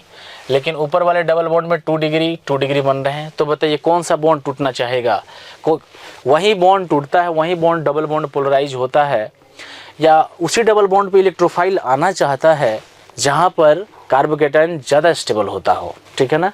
क्योंकि इलेक्ट्रोफिलिक एडिशन रिएक्शन में कार्बोकेटायन इंटरमीडिएट होता है और आपको पता है stable the intermediate faster the reaction. चलिए मैं इसका स्ट्रक्चर बनाता हूँ। यहीं डबल बॉन्ड है। अगर पहले स्टेप में इलेक्ट्रोफाइल आया, अच्छा इलेक्ट्रोफाइल का आना किसी डबल बॉन्ड पे ही आरडीएस स्टेप होता है, ठीक है। तो अगर ये डबल बॉन्ड H+ को अपने आप से कनेक्ट करता है या अगर ये डबल बॉन्ड पोलराइज होता है तो आप देखिए बनने वाला कार्ब केटायन यहाँ होगा, ठीक है। इलेक्ट्रोफाइल यहाँ पे एसोसिएट हो गया और इस तरह से ऐसा बन गया। ये डबल बॉन्ड का एज ऐसे ही छोड़ दीजिए, ये ऐसे हो गया।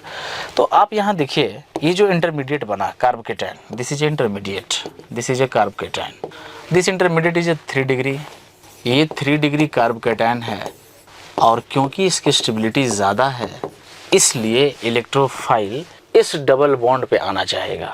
Electrophile will get bonded to that double bonded carbon which gives more stable carbocation. But जरा सोचिए अगर ये H+ यहाँ पे आता, या तो इस डबल बॉन्डेड कार्बन पे आता, नहीं तो इस पे आता, तो 2 डिग्री कार्बोकेटायन बनता जो कि लेस स्टेबल होता। अगर ये यहाँ पे आता तो या तो यहाँ पे पॉजिटिव चार्ज बनता, नहीं तो यहाँ बनता, तो वहाँ भी 2 डिग्री ही होता। बट यहाँ पहले ही इंप्रेशन में, फर्स्ट इंप्रेशन में 3 डिग्री कार्बोकेटायन बना जो कि हाईली स्टेबल है, हाईली स्टेबल इंटरमीडिएट है। तो यहाँ पे रेट ऑफ रिएक्शन क्या होगी, फास्ट होगी। जो भी प्रोडक्ट बनेगा यहाँ पे मेजर बनेगा, ठीक है। अब नेक्स्ट स्टेप में आता है Br- फर्स्ट स्टेप में, और यहाँ पे ये अटैक करेगा। तो आप देखिए ऑप्शन, अच्छा यहाँ पे इलेक्ट्रोफाइल क्या है, यहाँ पे इलेक्ट्रोफाइल है H, ठीक है। तो यहाँ पे जैसे ये अटैक करेगा, यहाँ पे H+ आपका इलेक्ट्रोफाइल है। तो देखिए कौन सा ऑप्शन सही है, A।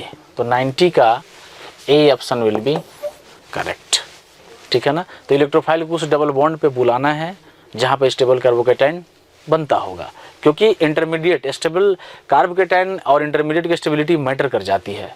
अगर हमें मेजर प्रोडक्ट बनाना है, स्टेबल प्रोडक्ट बनाना है, तो इंटरमीडिएट को स्टेबल हेल्दी रखना ही होगा। और वहाँ पे हमारा ये कॉमन सेंस काम करना चाहिए कि कौन से डबल बॉन्ड को हम ब्रेक करें, पोलराइज करें, ताकि स्टेबल कार्बोकेटायन बने। क्योंकि stable the intermediate, stable the carbocation, faster the reaction. चलिए 90 का आपका ऑप्शन हो जाएगा A। चलिए बेटा, उम्मीद है कि पेपर आपका बहुत अच्छा हुआ होगा। आप जो है बहुत ही खुशी मन से केमिस्ट्री के पेपर को दे करके आप निकले होंगे, और उम्मीद है कि आगे एग्ज़ाम में भी आप, है ना, ऐसे इसी टाइप के सवाल आएंगे तो आप एग्ज़ाम में भी अच्छा ही करेंगे, ठीक है, फाइनल एग्ज़ाम में, ठीक है। चलिए, थैंक यू।